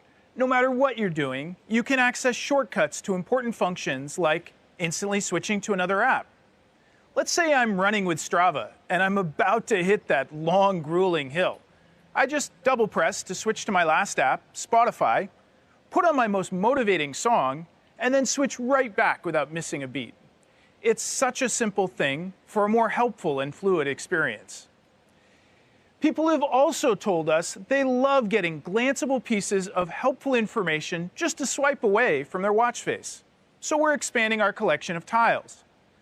Thanks to the new Tiles API, any developer can create one, giving people many more ways to customize their home screen carousel. Now I can go from checking my next meeting to the weather forecast to this new tile from Calm, which helps me relax before a stressful event like presenting at Google I/O. We've also been hard at work revamping the Wearables app experience with a material design update and expanded capabilities, starting with your favorite ones from Google. This includes things like getting turn-by-turn navigation in Google Maps when you leave your phone behind, being able to use Google Pay in 37 countries and more than 200 public transit systems around the world, or downloading music from a catalog of more than 70 million songs for offline listening in the YouTube Music app, even without your phone nearby. We're thrilled about all the ways you'll be able to experience the best of Google on your watch. And speaking of the best of Google, I'm delighted to welcome the newest member of the family to Wear, Fitbit. Health and fitness is essential for wearables, and Fitbit has built a world-class service. So now, I'd love to welcome James to share more about our collaboration. Thanks, Bjorn. Nearly 14 years ago, my co-founder Eric Friedman and I started Fitbit with a mission to make everyone in the world healthier. We've shipped over 130 million Fitbit devices as part of that mission. But over time, we've gone beyond just helping people track their fitness to supporting them in their health journey by providing a range of devices from trackers to smartwatches, along with software and services that give users amazing health and wellness content and rich insights and analytics on their data. And now that we're part of Google, we're working to bring the best of Fitbit to Wear. We will be making some of Fitbit's most popular features available on Wear watches, including tracking your health progress throughout the day and on-wrist celebrations to help keep you motivated. In the future, we'll be building premium smartwatches based on Wear that combine the best of Fitbit's health expertise with Google's ambient computing capabilities. All this is just the beginning of how, together with Google, we can do even more to inspire and motivate people on their journey to better health. Back to you, Samir.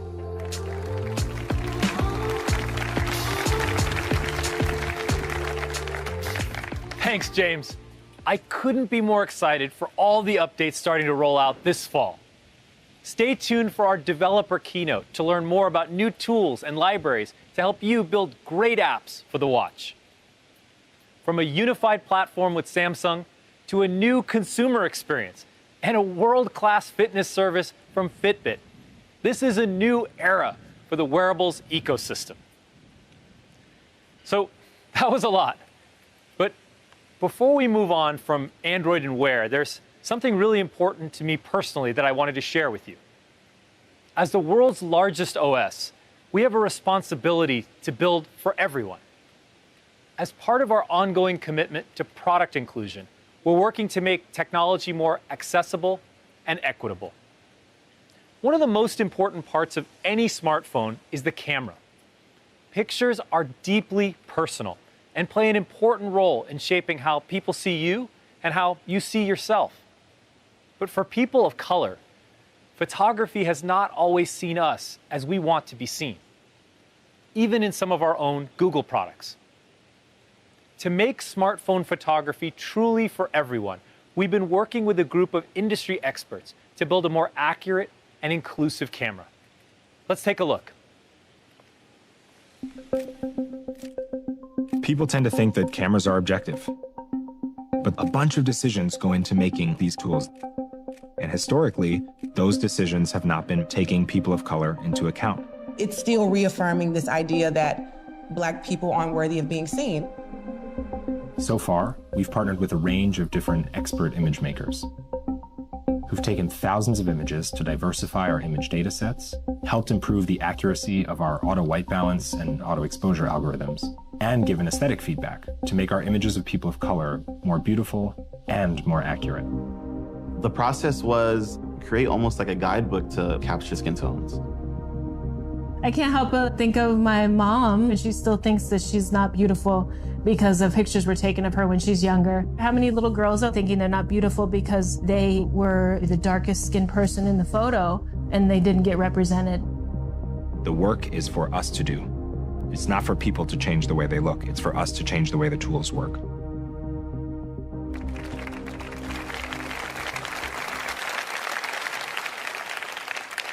Our engineering team is learning a tremendous amount working with these experts. And we're making changes to our computational photography algorithms to address long-standing problems.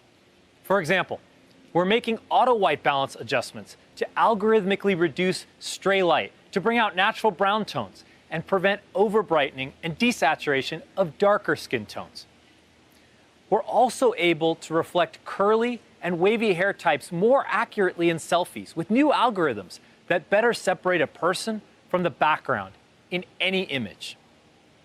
Although there's still much to do, we're working hard to bring all of what you've seen here and more to Google Pixel this fall. And we're committed to sharing everything we learn with the entire Android ecosystem so that together we can make cameras that work fairly for everyone. Thank you.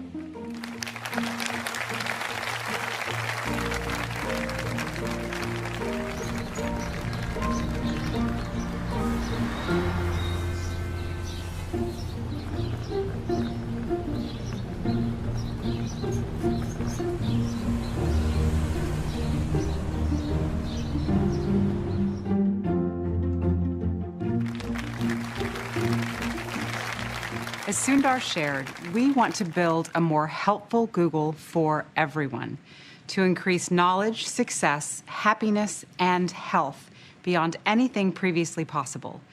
Today, I want to bring you inside to see how our recent advances in image recognition are helping to solve some of the world's big health challenges. Let's start with breast cancer, a diagnosis that 1 in 8 women will face in their lifetime. Mammograms can help catch breast cancer earlier, but half of all women experience a false alarm across a decade of screening. So we've been working to make mammography better. Last year, our research demonstrated AI's potential to analyze screening mammograms with accuracy similar to clinicians. And now we're collaborating with Northwestern Medicine on an investigative device research study to better understand how AI can apply to the breast cancer screening process. Let's hear why this matters.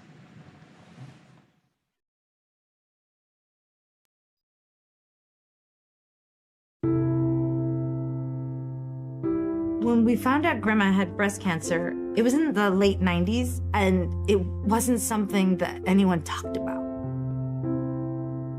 So my first mammogram was nerve-wracking.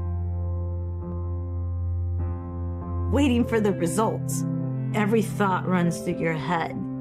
What if they find something? It was the worst feeling. One of the greatest anxieties about having mammography is the wait. It may take radiologists days, sometimes weeks, to get through the list of mammograms that need to be read. This is a national problem. We don't have enough people doing what we need to do. With the research study that we're doing with Google, we're using artificial intelligence that scans the mammogram image. It helps flag patients that may need additional imaging. I get an email that says the patient has been flagged, and if I agree, we take the patient and they take more pictures right away. We're just at the tip of the iceberg in terms of what we can do with artificial intelligence. We would like to see that we are getting patients faster through the system. If we can show that, then we can potentially change radiologists' operations in such a way that they can prioritize patients that need care first. So it will be very exciting to see the results of this study. This is a great example of how we're learning if AI could support clinicians in their work to triage patients. At Google, we want everyone to have the highest quality care. Technology can and should help close the equity gap. That's why we're working to bring this technology to bear on important global health challenges, from diabetic retinopathy to our new work to improve tuberculosis detection using image recognition on chest X-rays. We also believe AI can assist you in your daily health. People come to Google Search every day to ask questions about their health. For example, we see billions of queries each year related to dermatologic issues. This is no surprise because derm conditions affect about 2 billion people globally. There are not enough specialists to meet the need. And so we wondered, how can AI help when you're searching and asking, what is this? Meet our AI-powered Dermatology Assist tool, a Class 1 CE-marked medical device that uses machine learning to help find answers to common derm conditions, right from your smartphone or computer.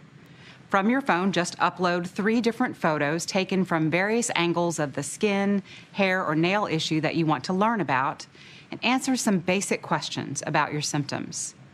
The AI model handles the rest. In a matter of seconds, you will have a list of possible matching dermatologic conditions, and then we can help you get relevant information to learn more. It seems simple, but developing an effective AI model for dermatology requires the capability to interpret millions and millions of images, inclusive of a full range of skin types and tones.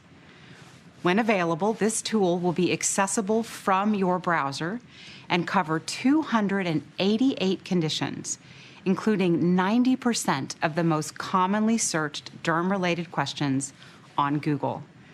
We're working to make it available to consumers on Google Search in the EU as early as the end of this year.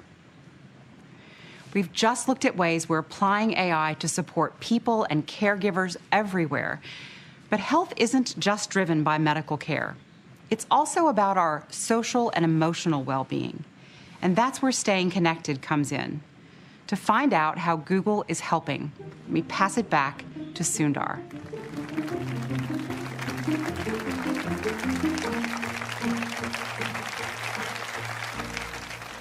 Thank you, Dr. DeSalvo. It's exciting to see the ways in which AI and image recognition are transforming healthcare. There are two additional areas of research where AI will have long-term impact. The first feels incredibly timely. We were all grateful to have video conferencing over the last year. It helped us stay in touch with family and friends and kept businesses and schools going. But there is no substitute for being together in the room with someone. So several years ago, we kicked off a project to use technology to explore what's possible. We call it Project Starline. It builds on the different areas of computer science I spoke about today and relies on custom-built hardware and highly specialized equipment. It's early and currently available in just a few of our offices. But we thought it'd be fun to give you a look at people experiencing it for the first time. Let's take a look. When I walked into the room, I was a little suspicious. What is this? I couldn't quite understand what was going to happen when that screen lit up. Eddie! So, you look beautiful. I could feel her and see her, and it was this like 3D experience.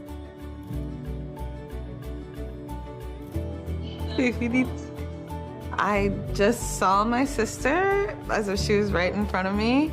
It really, really felt like she and I were in the same room. It was like she was here. Hi. Wow.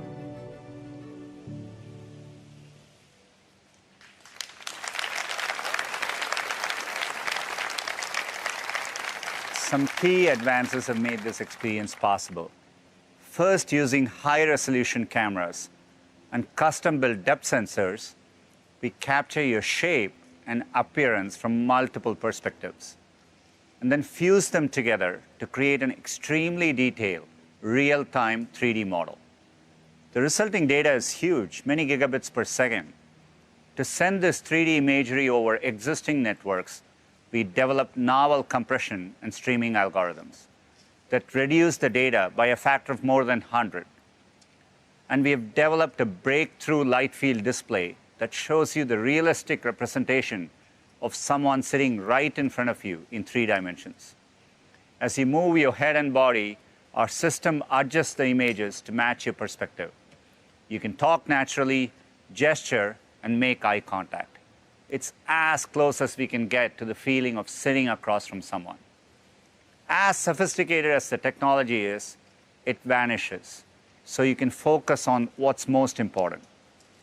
With Project Starline, we've brought together a set of advanced technologies with the goal of creating the best communications experience possible. We have spent thousands of hours testing it in our own offices, and the results are promising.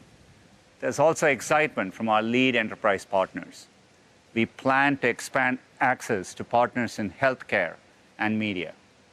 In pushing the boundaries of remote collaboration, we have made technical advances that will improve our entire suite of communications products. We look forward to sharing more ways for you to get involved in the months ahead. The second area of research I want to discuss is our work in driving forward sustainability. Sustainability has been a core value for more than 20 years. We were the first major company to become carbon neutral in 2007. We were also the first to match our operations with 100% renewable energy. That was in 2017, and we've been doing it ever since. And last year, we eliminated our entire carbon legacy. Our next ambition is our biggest yet. By 2030, we aim to operate on carbon-free energy 24/7. This means running every data center and office on clean electricity every hour of every day. operating 24/7 on carbon-free energy is a step change from current approaches. It means setting a higher bar to never emit carbon from our operations in the first place. It's a moonshot, like LaMDA or quantum computing. And it presents an equally hard set of problems to solve. First, we have to source carbon-free energy in every place we operate, a harder task in some places than in others. Today, 5 of our data centers are already operating at or near 90% carbon-free energy. In Denmark, we built 5 new solar farms to support our newest data center, complementing existing wind energy on the Danish grid. And it's operated carbon-free 90% of the time since day one. Another challenge of 24/7 carbon-free energy is just that. It has to run every hour of every day. So last year, we rolled out the world's first carbon-intelligent computing platform. It automatically shifts the timing of many compute tasks to when clean power sources are most plentiful. And today, I'm excited to announce we are the first company to implement carbon-intelligent load shifting across both time and place within our data center network. By this time next year, we'll be shifting more than a third of non-production compute to times and places with greater availability of carbon-free energy.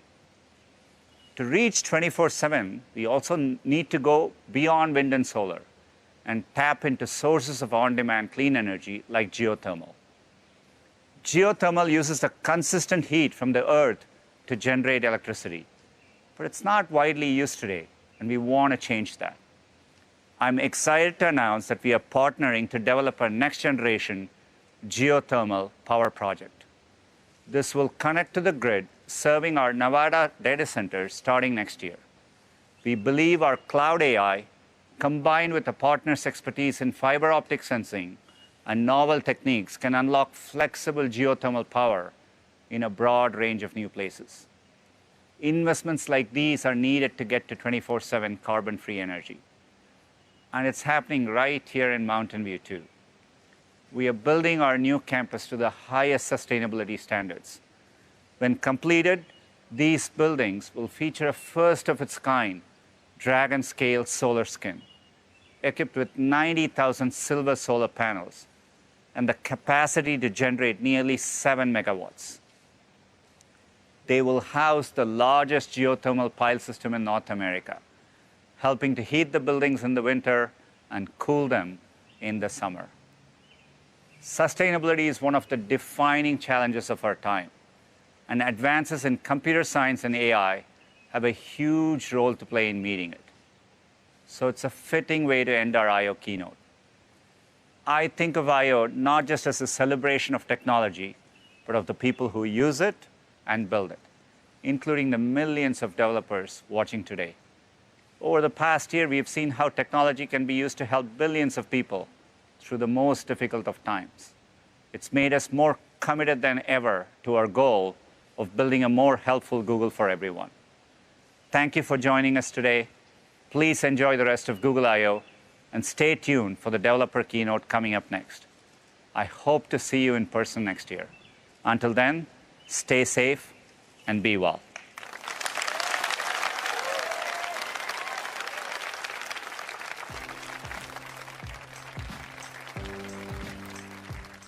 Oh boy. And that was 2 hours of the Google I/O keynote. Oh my good lord. I'm wiped, you guys. How is everyone? How is everyone doing right now? Let's temperature check, because that was a stretch of stuff. And my goodness, they packed a whole lot into that 2 hours.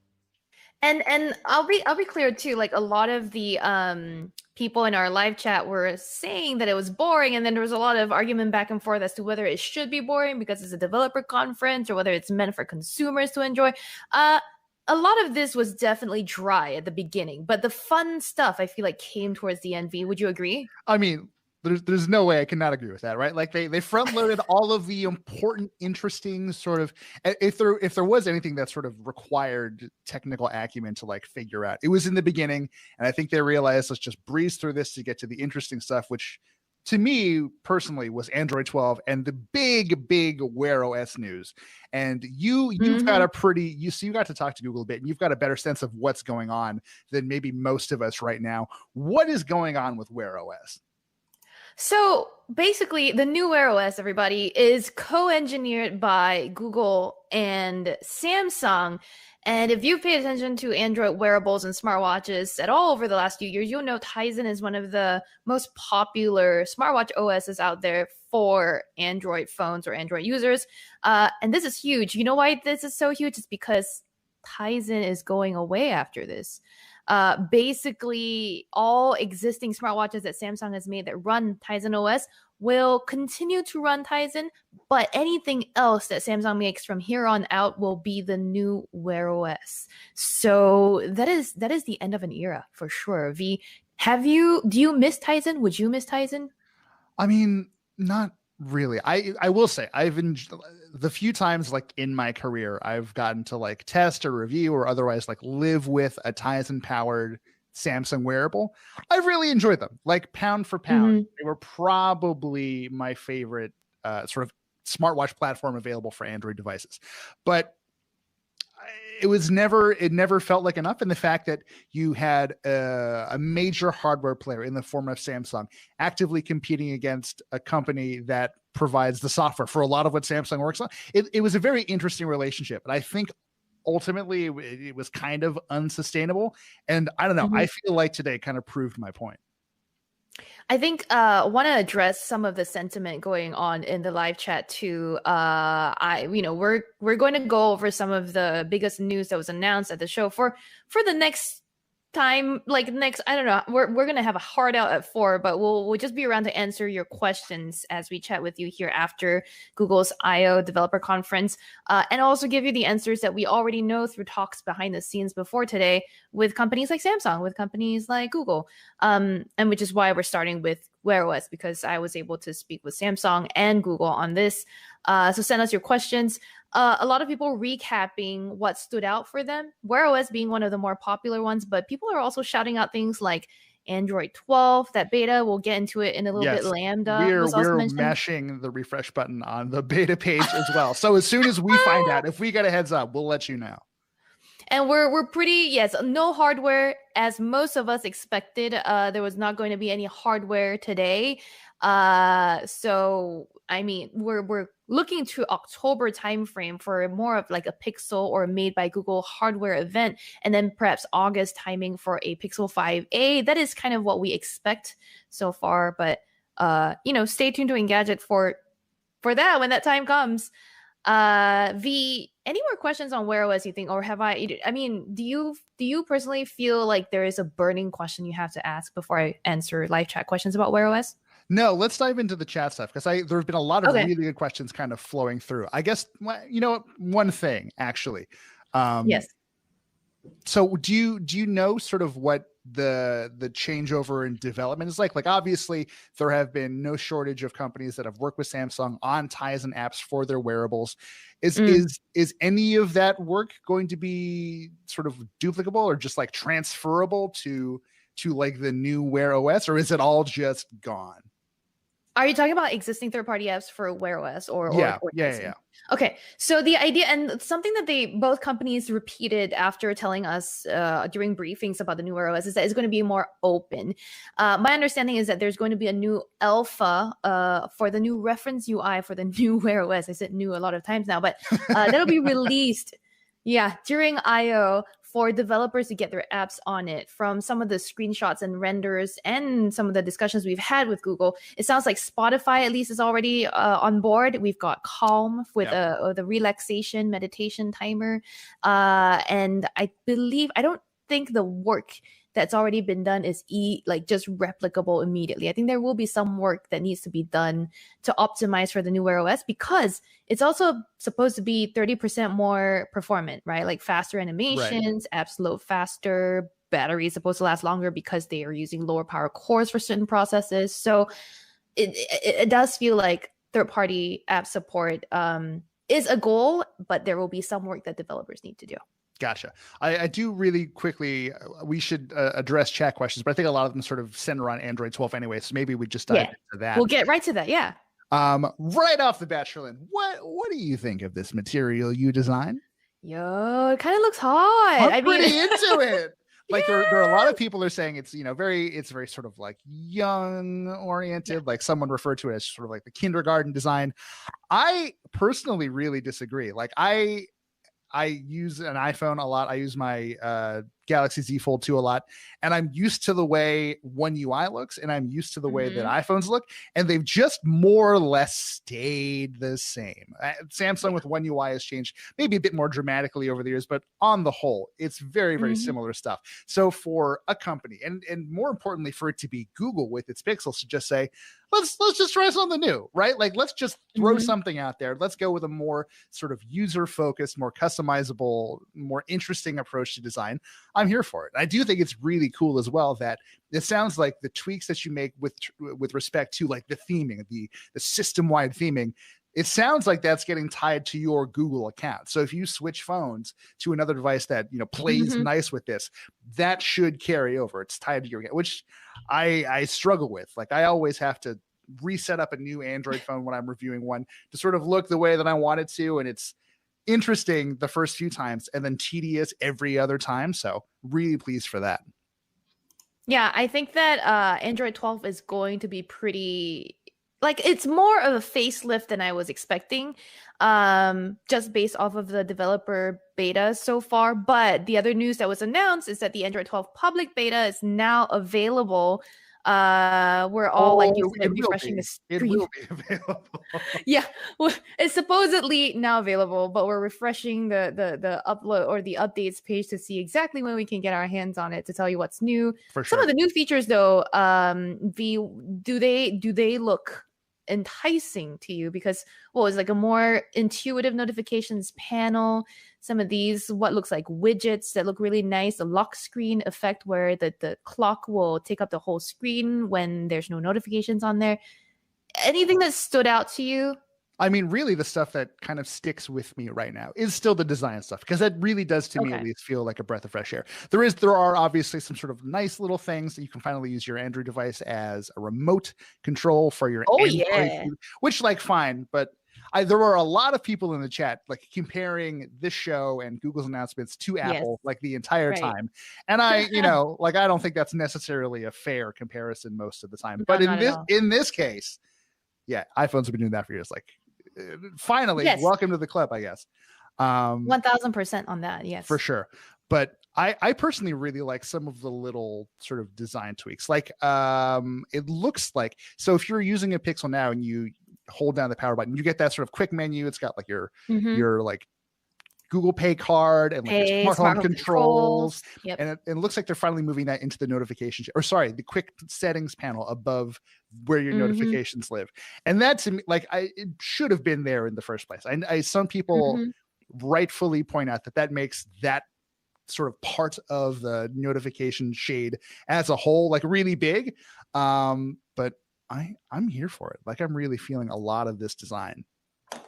Yeah, one of the features that intrigued me were some of the so-called privacy features. And let's get the laughing out of the way, right? I mean, like when Google was like, oh, we're big on privacy, and this is an Android first, which you have the privacy security core. I need to refresh myself on the name of that actual core thing. Google made a big deal of it. And I think it rightly got some skepticism from the live chat during that. And not to say that Google doesn't prioritize security or your privacy anymore, but compared to a company like Apple, which has made privacy its whole thing, Google was definitely playing a little bit of catch up. But with the Android 12 update, I was intrigued to see this camera kill switch feature and the indicator that will show when the camera is on when an app is accessing your camera, for example. I don't think iOS has anything like that just yet, nor does it have that kill switch for your mic and camera built into quick settings. Are you aware of that? No, you've got that right. Which I personally like. I mean, we already are starting to see that feature on laptops all over the place. So why wouldn't we see it on phones? I feel like that is a nice thing to have I would definitely use it. Oh yeah, the privacy dashboard looks great. Like I feel like it'll look very familiar to you if you're like a digital well-being person, because it uses the same sort of circular graph to show you how much of whatever app is trying to do something. Like it's a very familiar aesthetic. But yeah, like having the ability to just like kill permissions to a specific app, or it seems like you can also kill access to, as you point out, the camera, the microphone with one touch right off the bat. That's pretty huge stuff, especially because, unless you're like you or me, or I would assume a lot of the people watching us talk about this right now, like most people don't really think to dive into their settings and like manage permissions for stuff. Yes. If they think about it a couple times a year, that's probably a big deal. So having one place where it, at least for now, seems really easy to just like turn stuff on and off and really actively engage with your permissions, that's huge. Like, it's whether or not anyone takes advantage of this is kind of a personal thing, but having the tools to kind of get you there, I think is really powerful. Yeah, I want to answer a question from Ray/Exception in the live chat. But before I get to that, Mike Jones Jr. said, all this hype over making everything sepia. Yeah, I mean, sure, not an inaccurate read, but I think it's more than just sepia. Am I saying that right? To sepia? Anyway. Sepia, yeah. Sepia. Are you guys referring to like those leaked XDA images where all of like the like every image looked just kind of ugly? Brown. Whoa, what's wrong with brown? Nothing wrong with brown. I'm just saying sepia just reminds me of like a brown filter, isn't it? Yeah, no, basically. But yeah, I'm very glad personally, and sorry to cut you off, but when those first initial screenshots, I believe obtained by XDA and sort of disseminated last month, when those started making the rounds, I was a little depressed. Some of the things were clearly steps in the right directions. I like the new approach to widgets. They had like a new conversations one that sort of lets you keep in touch with specific people, which was quite clever, I thought. But damn, like all that, the color was just bad. Like it just looked unpleasant. And I'm very, very glad to know that's just like a bad decision someone made. Someone just had bad taste in that particular moment, and that's not what it looks like for everybody. Again, Ray, I'll get to your question, but before I do that, one last thing. Jonathan Anderson in our chat said, had to work. What did I miss? A lot. Jonathan, a lot. I recommend going to Engadget.com to check things out, just because, oh my gosh, our team tirelessly churned out news post after news post after news post on all of the announcements. You can catch up right there. We'll have a recap or a cut down video for you if you prefer YouTube very soon too. So stick around for that, or stick around and chat with us because we're going over some of the news. Tell you what. Let me. So I'm looking at sort of the notes I've been taking this whole time. Let me see if I can. Let me see if I can run through everything Google announced as quickly as possible. Is it the notes, the list that I've been building with you, or is your own list? No, I've got my own. Okay. All right, let's see. Are you going to sing? No one wants that. Google Maps is getting eco-friendly routing and safer routing. Sorry. Yes, that's true. I wrote because some people were pointing out that Sundar Pichai was just kind of boring and not a very engaging presenter, which, I mean, granted, he's very straight. It's it's not his like main gig, but realistically, it's not like Tim Cook is that much more interesting. Anyway, Smart Canvas, you got like this Google Workspace that combines a bunch of different Google services like Meet stuff into sort of this Notion like organizational platform, whatever. That's going to be available to everybody. Natural language recognition and processing has gotten really good. You've got LaMDA. We talked to a planet. We talked to a paper airplane. These things use LaMDA to sort of synthesize concepts and sort of internalize them so they can act as inanimate objects in this case and just sort of figure out concepts that are related both broadly and in terms of depth. So great there. That'll wind up in Google Assistant. Huge step forward for natural conversation. We went through a whole lot of quantum computing stuff, at which point Michael Pena showed up and kind of felt like he was doing his shtick from Ant-Man, but like, I'm here for that. That's totally fine. Quantum computing. It was a lot. If you don't know much about it, you probably didn't learn anything new from this because it's definitely not geared towards beginners. Password stuff. At some point, they said new tools to delete the last 15 minutes of your search history, aka porn mode, a new locked folder in Photos, which will debut first on Pixels, but coming to other Android devices. So great if you want to secure all of your whatever photos you don't want anyone to see by shoving them into the cloud where Google has access to them technically. Great. Love it. Map stuff. We got live AR. Oh my God. This was a huge undertaking. This was a mistake. Yeah, good luck. Live AR. What are we getting? We're getting new to Google Maps. We're going to see prominent virtual street signs and landmarks when using AR to sort of orient yourself in the map. Indoor live view is launching in airports and train stations in Zurich this week and Tokyo next month. Google's also working on more detailed map data, so you'll be able to see things like sidewalks and locations of crosswalks. You can more accurately plan your routes. It's huge if you are in a wheelchair, for example. Those detailed maps will be launched in 50 cities by the end of the year. You can now use area busyness to see like which parts of a mall or a theme park or a downtown area are busier than others, so you can avoid them like the plague.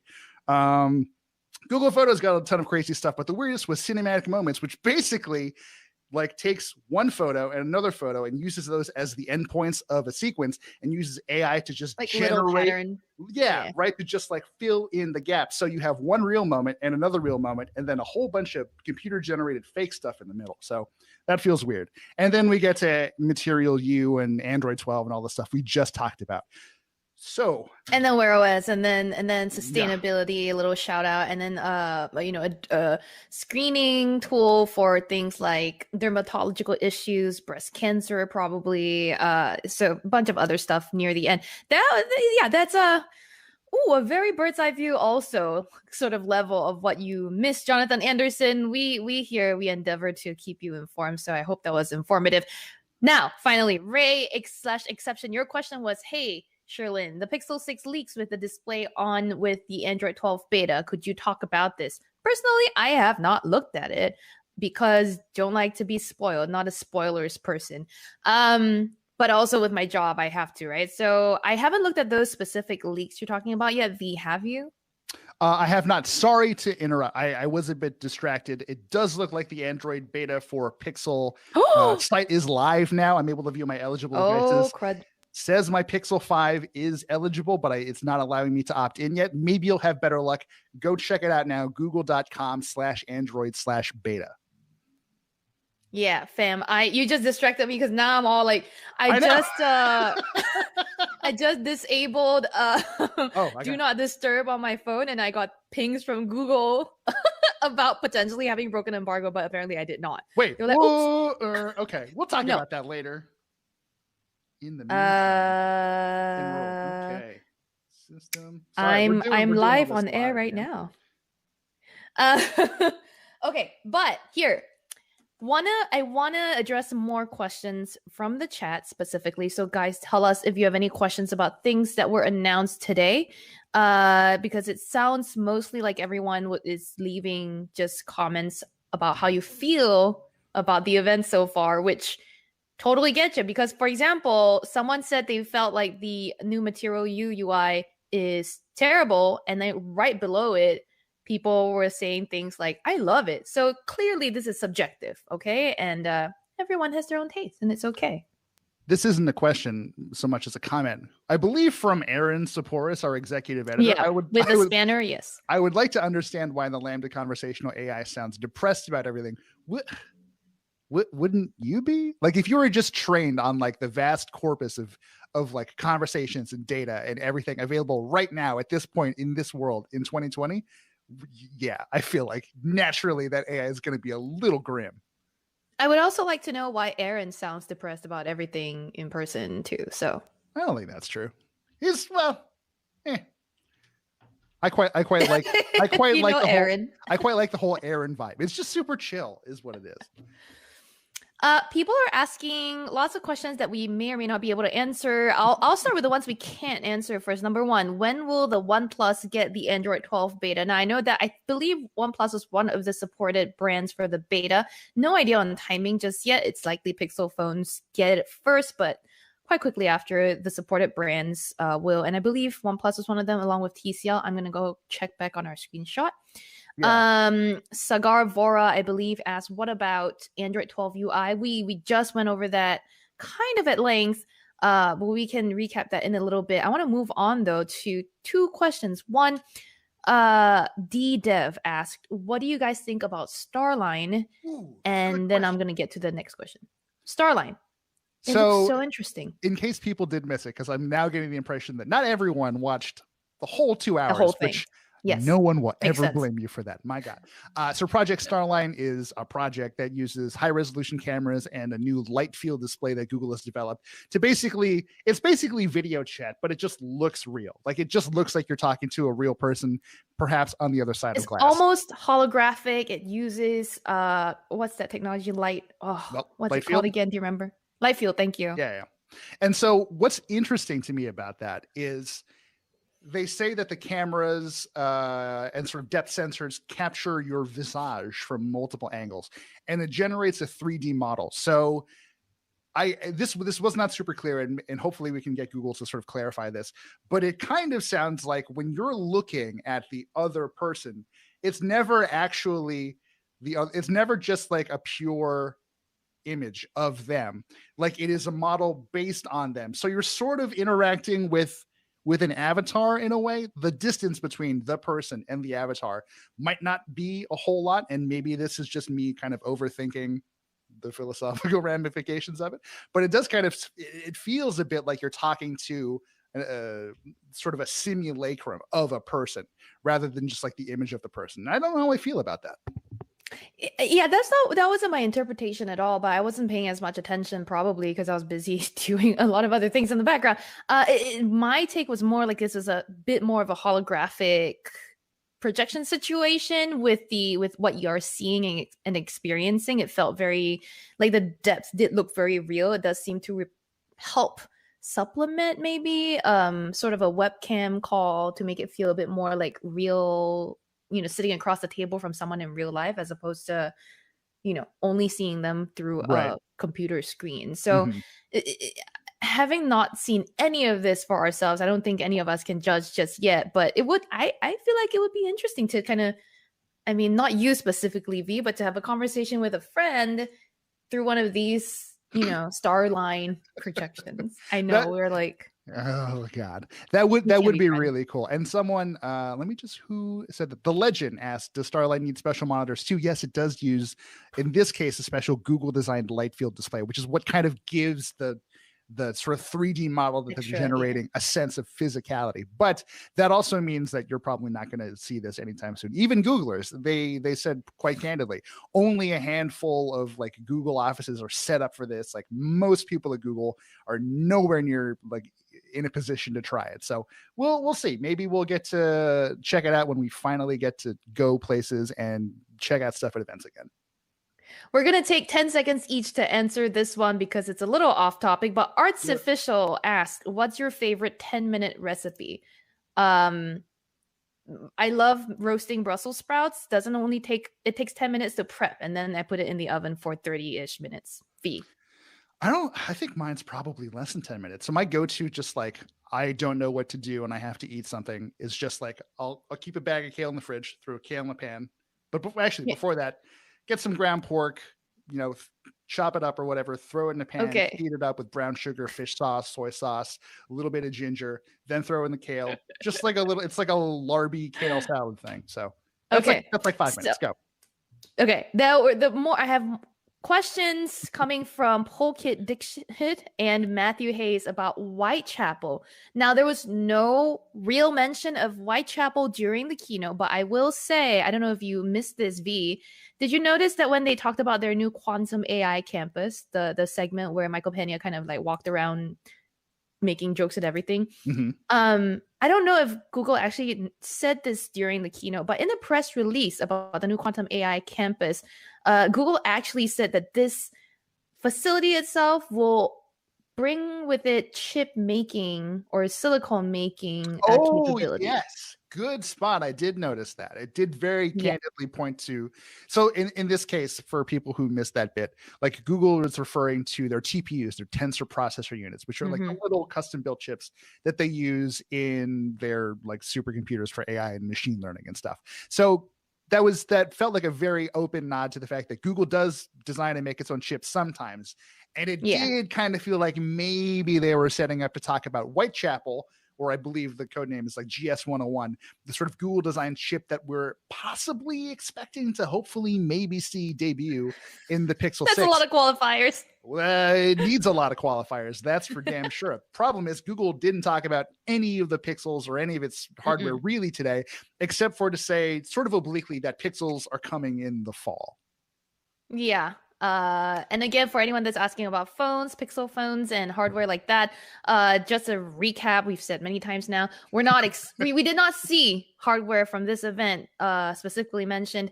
Nothing from smart home, nothing from phones, nothing from Chromebooks, nothing from, none of that stuff. But we are expecting more of this news later this year. Earliest would be August, which is when we're expecting the 5A to be arriving. And then in October is when Google typically hosts its hardware event. So we can wait till then, I guess, for all of that news. But, patience, my dear ones. Gonzalo Costa asks, should I download the Android 12 beta on my daily driver? Ooh, I have my thoughts. Shilin, where are you on this? I feel like we're kind of... I missed that question because I wanted to point out that light field that we talked about as being the technology on Project Starline, our executive editor, Aaron Supportis, points out that is the technology being used in Magic Leap, those headsets. Interesting. Yeah, I believe there was one startup, I believe, that was trying to do like a sort of commercially available light field display. And I don't know if they ever actually started selling the thing, but I would have to assume not. Or maybe Google bought them. Who knows? I can't even, I'm not super up to speed with Magic Leap right now. I know it's a little bit like troubled. I'm sure Aaron will fill me in very quickly. But back to that question from Gonzalo. Can you repeat it, V? I'm sorry. Yeah. Should I download the Android 12 beta on my daily driver? Not on your daily driver. If you have a secondary driver, try that. It's usually not super safe to download beta software, and you will see a lot of warnings kick up when you try to download beta software saying that this isn't stable release. Plus, when the release does come out afterwards, you do get a little bit of like you have to upgrade to that, or like sometimes too certain things will not work on phones that were running beta software before they updated to stable release. So there's just a lot of little kinks that if you're not ready for the not necessarily the smoothest experience, you might want to hold off. For sure. Like the official response that we'll always give whenever we're asked this question is no, you should not. But if like the real question is, am I screwed if I do? The answer is also probably not. Like we flash these things fairly early and we test them just to see, what the meat and potatoes of whatever new Android version we're trying out are. And more often than not, like there will be issues with stability, obviously, but they're very rarely, at least from our experience, they're very rarely bad enough to make you want to, or to make you rather regret your decision. That said, what we're seeing today is beta 1. So if you have a little bit of time or can hold off, maybe just wait for 2 or 3 before you really kind of go all in on your daily use phone. Yeah, I'm with V there. I think definitely wait a little bit to the second or third beta release for not only just, more stable software, but also just maybe more features will roll out by then. This might be a bit more useful. Very true. I saw a few questions or comments that I wanted to point out. Someone, let me just find the name now. Okay. Polkit Dixit says, do you think Wear OS will outperform Tizen OS? Oh boy. Surely that one's all you. We don't know. Look, this is Samsung partnering with Google, and Samsung has clear expertise in this. With Samsung joining Google on this now, we're promised things like more open, more support for different carriers on LTE watches for Wear OS. We're promised things like more countries and languages being supported, and then chipsets. Not very clear wording on what's up with more chipsets, but some sort of more chipsets wording. I think before we saw Wear OS only really on Qualcomm's Snapdragon Wear SoCs, and it's likely that with the support of Samsung, we're going to see Exynos wearable chips being brought in. But again, hard to really say because we don't have all the details just yet. Jordan in the chat also asked, will current Android Wear watches be upgraded to the new Wear OS? Great question. Very good question. One that I neglected to ask. So maybe you should help me with my job, Jordan. No, I'm kidding. I asked a lot of questions. I did not think to ask this one. I don't think so. It's my gut feel on this, but I can ask Google or Samsung and get back to you. But knowing that current Tizen watches will not be upgraded to the new Wear OS, I mean, that's a bigger shift. But I suspect existing Wear OS watches will not just simply over the air be upgraded to the new Wear OS. And then more questions about any Google hardware products. Once again, no hardware. Sorry, just let your hardware dreams die, people. This was a software show. Yes, let those dreams die. I was hoping, I have to say, that when they announced the sort of Google and Samsung tie-up for Wear OS, I was like, maybe Samsung out of the blue is just going to be, hey, here's Galaxy Watch 4 or whatever it's called. Like, I thought maybe they would sneak it in by way of a partner announcement, so Google isn't actually doing it themselves. But even that did not come to pass. Right? Like, no one announced anything while we were doing this, I'm fairly sure. I mean, there was other news from outside of Google world, like Microsoft announcing some new software, and Joe Biden fully unveiling a new Ford EV during Google I/O because he's Biden. He doesn't give a shit. What is this planet we live on, man? Yes. I want to turn the question asking around and kind of ask the audience. You guys have been telling us already more or less what jumps out at you from this I/O. I want to hear if those of you who are interested in smartwatches, are you hyped for this new Wear OS? Because I'm intrigued, but I don't know if I'm hyped. And there's a lot of caution about how Google has driven certain products down, like to the ground with I guess poor management in the past. So we don't know how excited really people are for this. Plus, will it measure up to watchOS, Apple's watchOS? Do you guys feel like that's a benchmark to be aiming for or not? Let's you guys in the chat respond while I look at your questions. Deep Mint, by the way, in the chat said, will Samsung let Tizen die?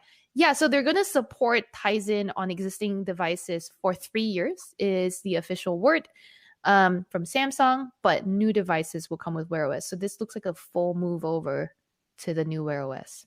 So in other words, a long, slow, sad death. R.I.P. Tizen. Chandramuli Pathanjali asks, should we expect the Pixel Watch as they are partnering with Samsung? I thought that was really interesting. I asked that question during my briefing, and I got that one. Nice. I asked one question that was good. I said, "Hey guys, what about the Pixel Watch?" Hey, there's no answer to that question at the moment, as far as I can tell. So not at this point. Basically, they didn't have that announcement for I/O. Is it ever coming? Who knows? With this Fitbit, Fitbit did say it's making premium smartwatches based on the new Wear OS. So to me, that could be sort of a hearkening or an early sign for the Pixel Watch. I want to point out that Major Skies has repeatedly said, and I wanted to bring up, Major Skies said that you were most excited for the Wear OS news. So, hey, welcome to my crew. My crew is the Wear OS crew. Ray/Exception said that they think they're the same as me in terms of what we were hype about for the show. Okay, there was a little acronym that got tossed around a lot during the earlier part of the show. MUM, M-U-M. And just, well, I mean, I guess M-U-M. In America, we spell it M-O-M. But I just want to shout out a funny comment during the chat. And this is a Japanese username. So Nashio, sorry, said M1, useful M1 is what M-U-M stands for. Which, if it's a dig at Apple or like a kind of a throwback or shout out to Apple's M1 chip, is quite hilarious. Speaking of the M1, Society of the Spectacle has been asking for a little while now, just we saw you. We were going to get to it. We see you. Will you embrace the new mum AI overlord?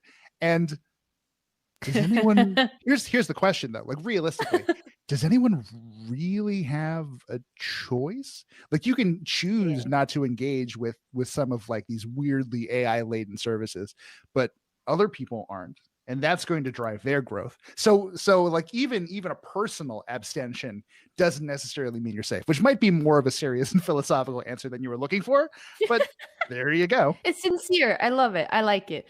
Sean Tillman in the chat said that they are hyped, especially since Fitbit said they're developing for wearables moving forward. And your bet is that the new Fitbit smartwatch will be the Pixel Watch. Yeah, I mean, if that is the case, that's what a lot of us are predicting. So maybe that would be pretty interesting. I just saw something interesting. Well, Frawls asks, was LaMDA based off of the frat in Revenge of the Nerds? And I can confirm this is breaking news. Yes, it was. And it actually ships with a companion AI called Omega Mu. And no one's going to get that joke. Like, who? Nope, I did not.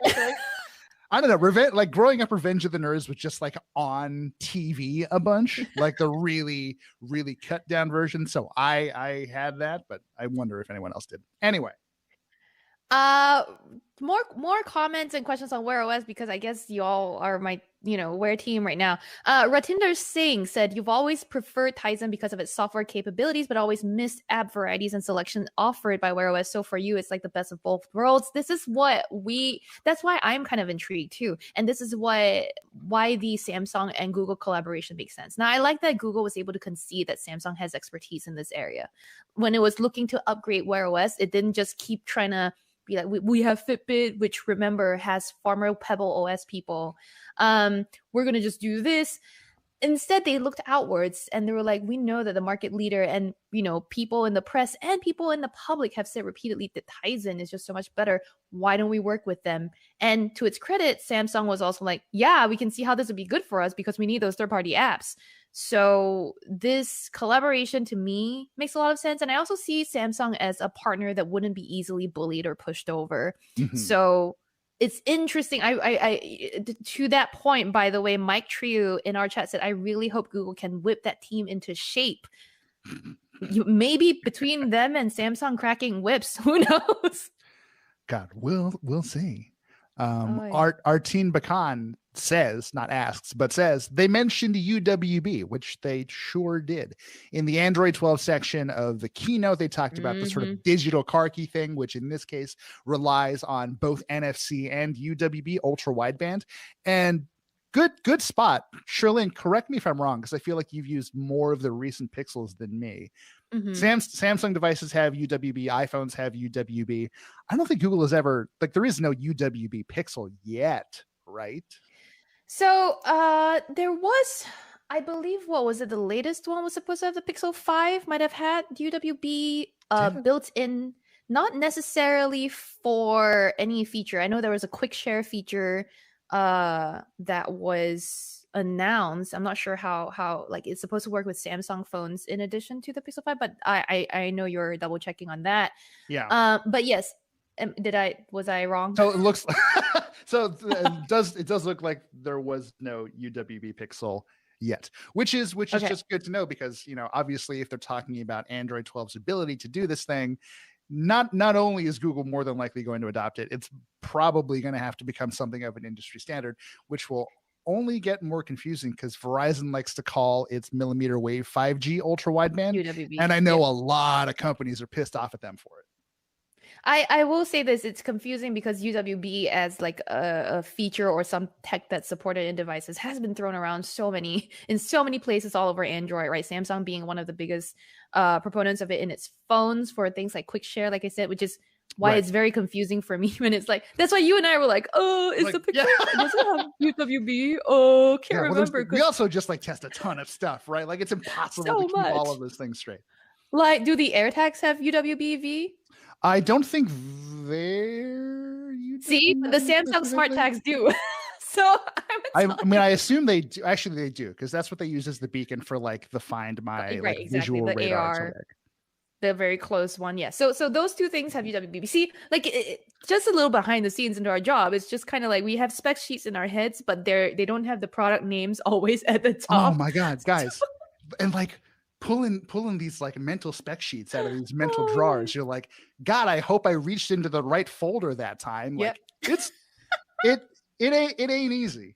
And No. I'm not good at it, but you know. I want to call out this comment by _Donna Marie, which is really fun. I like it. So anyway, I'm going to say, convince me to buy Google or keep being an Apple person. I want to, first things first, just Donna Marie. I love your use of emoji. Great job. Apple emoji right there it draws the eye. It's a very Shrillin move. I think it's it's eye-catching. But also the Google versus Apple debate is one that also kept permeating the chat throughout. You guys, we're here for both of you. We support both camps. It's cool. It's all good. I'm not going to try to convince you either way, just Donna Marie. I feel like it's a very personal preference. Yeah, but, no, that's the right answer. Like to anyone watching, like let go of the tribalism. Buy what makes you happy. Whatever will make you the happiest, buy that and enjoy being happy. Like it doesn't need to be any more complicated than that. At this point, it's whatever you're familiar with, because a lot of the features are comparable. I feel like at this point, yes, I think that Apple still has the lead when it comes to things like trying to really focus on your privacy, but every company still makes mistakes. Let's just put that out there.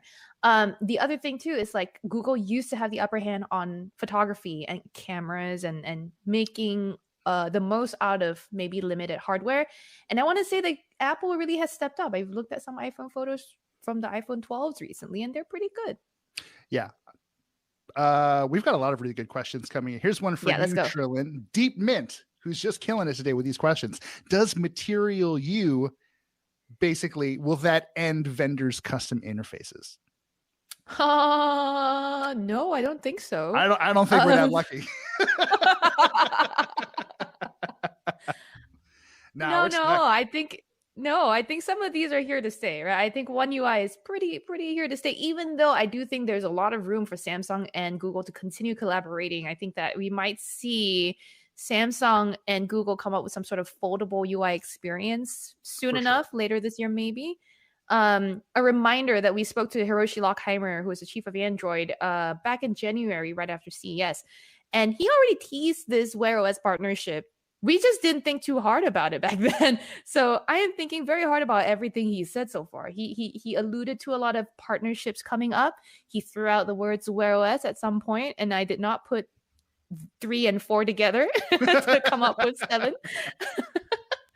Mike Jones Jr. said maybe themes may go away. I feel like, I don't know, I personally as an Android person like themes, right? I like that you can customize your look quite easily. You can customize icon packs and stuff like that. I don't know that that's a feature that's going away just because Material U allows a lot of personalization. If anything, I think it'll have to adapt to the themes. Does it make sense? Yeah. I think that's right. Like the company that like most immediately springs to mind, because I don't know, it was like the first one I ever really got a feel for it on, was like the Motorola Edge Plus. Like it had a pretty solid theming system based off of just like the stock Android controls for like fonts and sort of accent colors and stuff like that. And that's obviously not going to change. It seems like Google is now sort of they're sort of hitting the reset button on just like what will be affected by those theming decisions.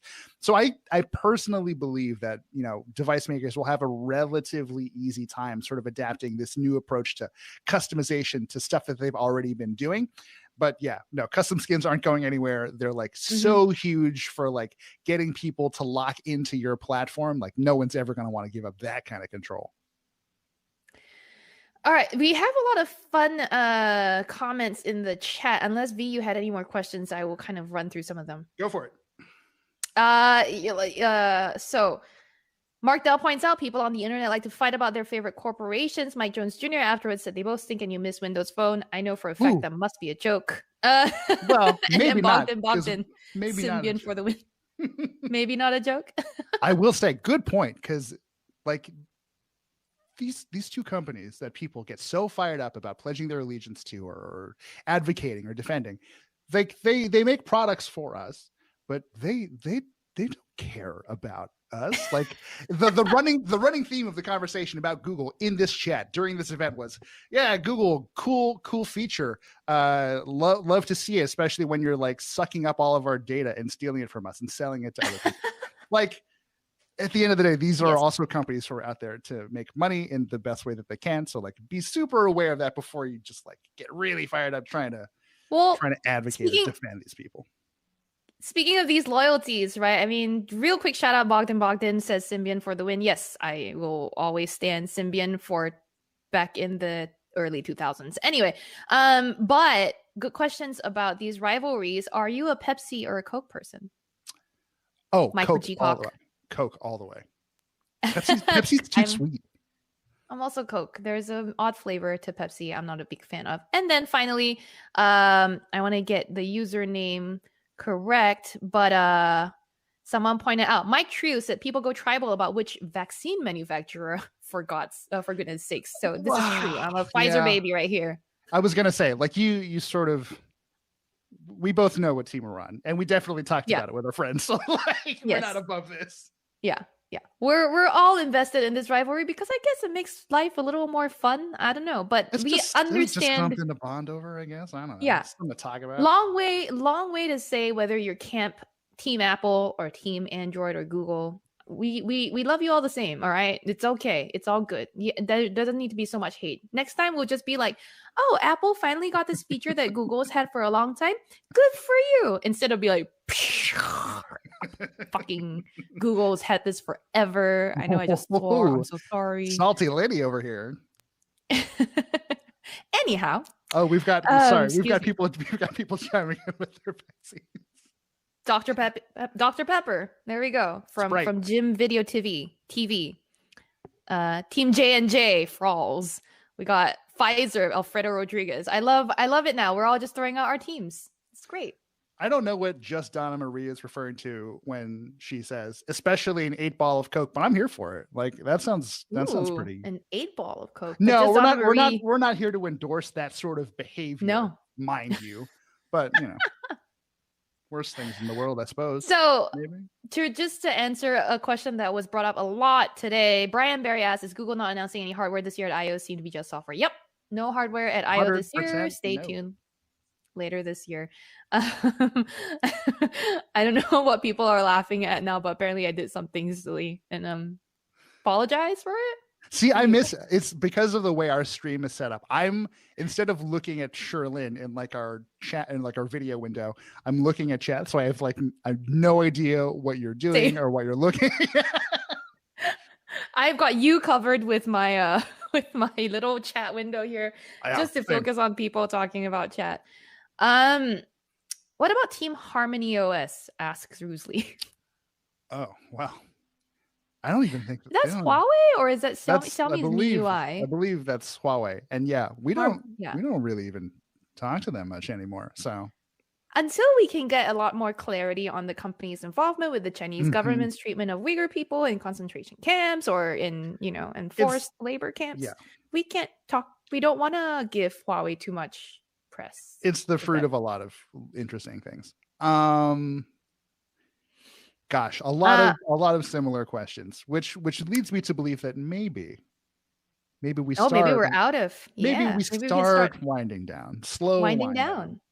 Hey, if you ask the question that you don't feel like we've answered, maybe hit a little bit of a rewind because we definitely answered a lot of questions already. If you want all the details on the Wear OS and Google's and Samsung's partnership on the new Wear OS, there is an in-depth article that I wrote on Engadget.com. You can head on over there to check it out. I'm pretty sure your questions will be answered there too. If you like chatting with us and having us look at your chat comments live instead of each other.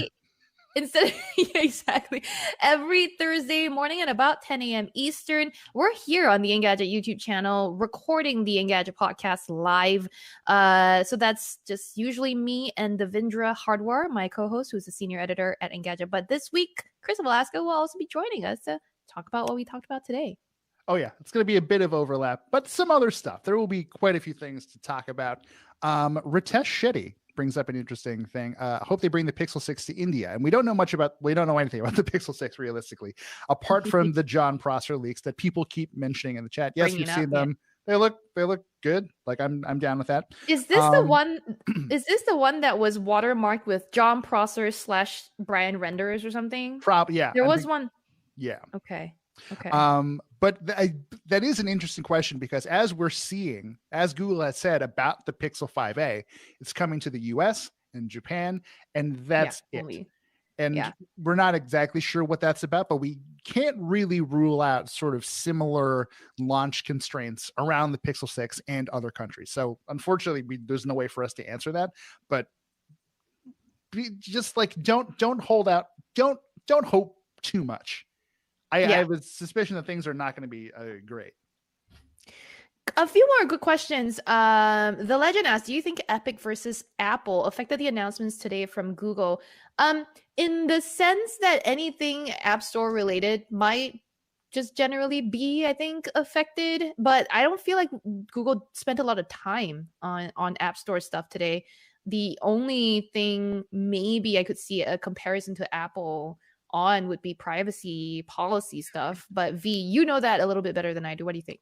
I don't think anything really sort of influenced today's events. Google today. No, I mean, like, these things have to be planned well in advance. Like, I'm sure this was obviously on Google's radar when they were prepping, but they sort of artfully dodged it. And I don't like, that's fine. Like, I didn't really need to hear about that in this particular event. Same. So yeah.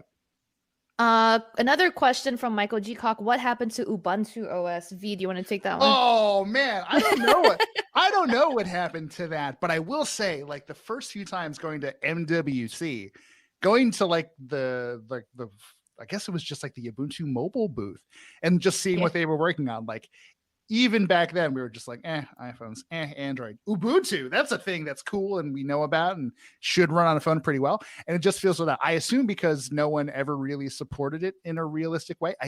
There might have been like 1 or 2 phones that ever shipped with it, but even that might be a stretch. So it falls into the same category as like Firefox OS. Firefox OS, yep. Oh my God. Wasn't the whole point of Firefox OS to be on like $30 phones or something? Do you remember this? Yeah. Yes, and fully web apps, just HTML5 apps, great. Everything. I'm just like, it's so fun. Does not pan out. No. Since we're talking about MWC and we were talking about singing earlier, I mentioned this before. If anyone wants to see me and Sherlyn singing about whatever, MWC 2017 recap. I think that was the one when we're in Park Guel singing Titanic. Oh, good Lord. Why do you have to put this out there in the public when I just hope people forget it ever existed? Because it's funny and it's embarrassing, and embarrassing things are funny. And people hate us enough already. They think we're bad at our jobs already. I will also say, like, we didn't butcher the song, so. Oh, Lord. I will have you remember that Chris Velasco is the one that wants you to watch this. I did not. Please. Doesn't matter. Retain a little bit of respect from me. You're in it. And it was good. That was a good recap video. We did well. Okay. Quick back to the chat for a minute.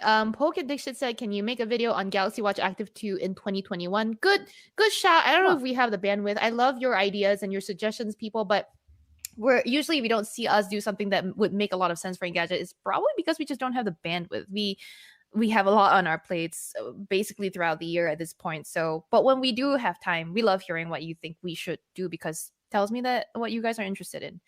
I also want to shout out, Just Donna Marie said that you will subscribe and you had a wonderful time. Oh my Lord, yes, thank you. And I don't know why I went weird accent there out of nowhere, but we that's what we want, is for our viewers and our audience to have a good time with us. That's it. Sherlyn, and also be informed and entertained. Yeah, also very important things. Sherlyn, here is a question for you. Mm-hmm. Why is just Sherlyn and Devindra on the podcast? Why can't there be other members of Engadget on the podcast? Oh yeah, I mean, we frequently bring on other guests from the team, including you. And but the Engadget podcast is co-hosted by me and Devindra Hardware, not hardware, but also hardware. And we're the two hosts of the show. We basically decide how the show is run at this point. So yes. short answer, it's their show. Arts Official says, come on, we were nice today. Yes, a lot of you were nice, and there are some that were, really angry at Google for some reason. But please remember, we are not Google. Just want to make that clear. If it wasn't already clear, this sideshow is not Google. Yeah. Oh my goodness. Going backwards, lots of people are asking about Starline, which we did address earlier in this post show. Is the display volumetric, like Looking Glass style hardware? I have seen Looking Glass back in the day when it was pretty early. I haven't seen later iterations of it. V, I'm not sure if you're familiar with Looking Glass. I feel like I've definitely gone to like a New York briefing. Yes. So this is a little like inside baseball. Was this like an asterisk thing? Do you remember? Yes. Yeah. Yes, okay. Yep. Yes. Definitely remember Yes. that. So yes, to answer the question, we do believe it is that sort of volumetric display. Google refers to it as a light field display, which is, at least in terms of like branding, very similar sounding to what Magic Leap is doing. Mm-hmm. But yeah, we think it's cool. It'll be a really long time before anyone else really gets to use it, just because of how stringent the technical requirements are. But yeah, we'd both love to try it, I think. And the early version that we saw, I was underwhelmed. I didn't think it was that great. It was in a very dark room with like minimal disco-ish lights. This was way back in like 2014 or 2015. And it definitely did not seem to be very clear. Certainly not as clear as what Google's videos made it seem like at the keynote just now. So there you have it. Probably, yes, similar to Looking Glass technology. Not sure about the quality. Go on, V. No, I was just going to say, for a moment there, when you were talking about Looking Glass, I thought you were talking about Google, and I'm like, what disco lighting? What are you talking about? The event was very... New York 2014, the Babylon era. Uh-huh. Yes. Way back then when people were in a club and stuff like that. Obi Dean said, remember the Amazon Fire phone? It was fiery. If you know, you know. Yeah. Mm-hmm. Sure, nobody remembers that. It's one of the first hot takes I wrote when I started at Engadget. And I got that one. I was way off on that one. As I have been many other times in my career. Manuel Gutierrez, I hope I'm pronouncing that right, ask, what do you guys think of the Pixel Buds A and what do you think they will remove? So yeah, the Pixel Buds A that Google leaked on their own.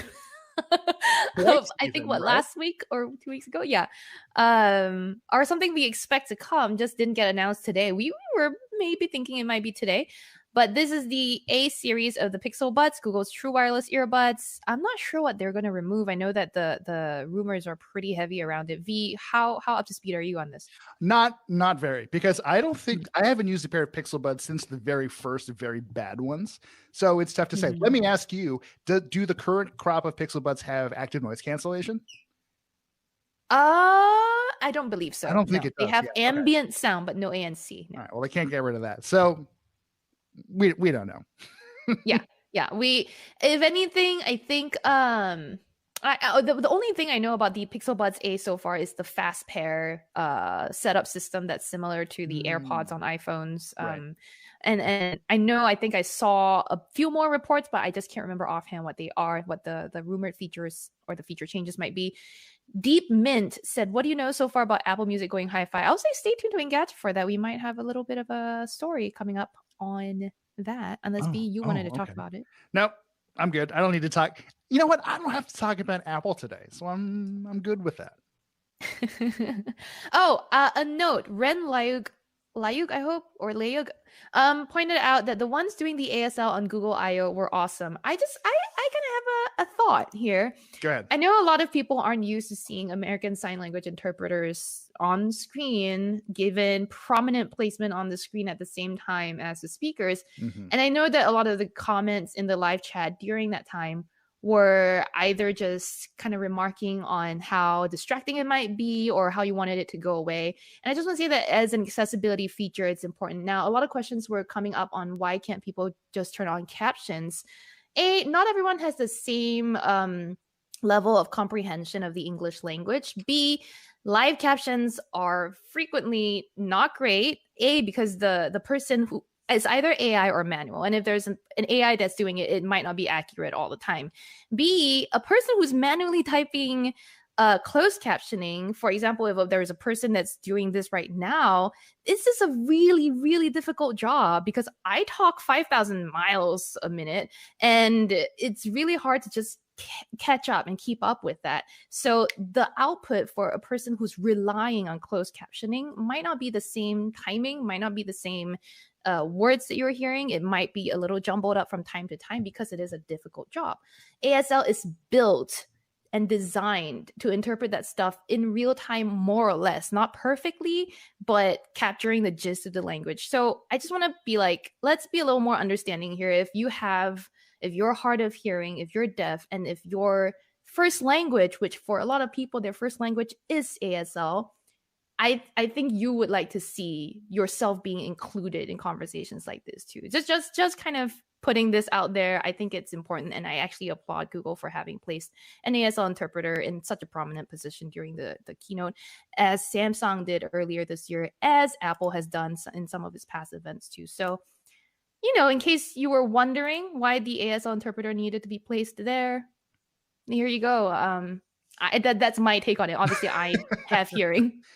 So I wasn't really looking at the ASL interpreter, and I don't really know how accurate everything was. I was looking at the ASL interpreter the entire time. Like, both of them seemed like they were having such a good time.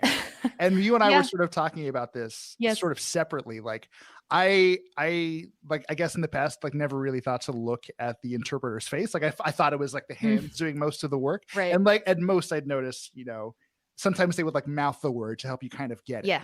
But yeah, like the emotion, just like all of the work that went into that, like really, really well done to the interpreter squad. Yes, and you notice also that there were two of them because they have to like switch in and out. It is a taxing job too. Yeah, could you imagine doing that for 2 hours straight? Like, we almost fell asleep watching. Oh yeah, and some of the chat right now is pointing out that isn't like Google's one of their skills like AI to do for like real-time transcribing and translating. Hells yes, YouTube's AI captioning is pretty good. Still, it's still not accurate though, because some people have speech impediments, and a lot of voice dictation is not good at, or voice recognition is not good at that yet, or a lot of people are just not good, at talking clearly. Like, sometimes I just trip over myself with words, and an ASL interpreter is better able to get you the gist of that content. I'm sorry. I'm not laughing at anything you're saying. I feel like our video team is literally playing music to let us know it's time. They're trying to get me to go up. So we got Oscar's farewell music playing, y'all. We're gonna go. It's been fun hanging out with you. I'm gonna mute them because it's very distracting. But yes, thank you. We've enjoyed spending this time with you. If you have any more questions for us, you can always hit us up on Twitter. I am at Sherlyn Lowe. And Chris, I'm at Chris Velasco. And again, you can come back on Thursday for more chats, Thursday morning, 10 a.m. Eastern. And for any major event, keep it locked to Engadget.com and our YouTube channel. It's been fun. Thank Bye. you so much. Bye. I can't believe we got...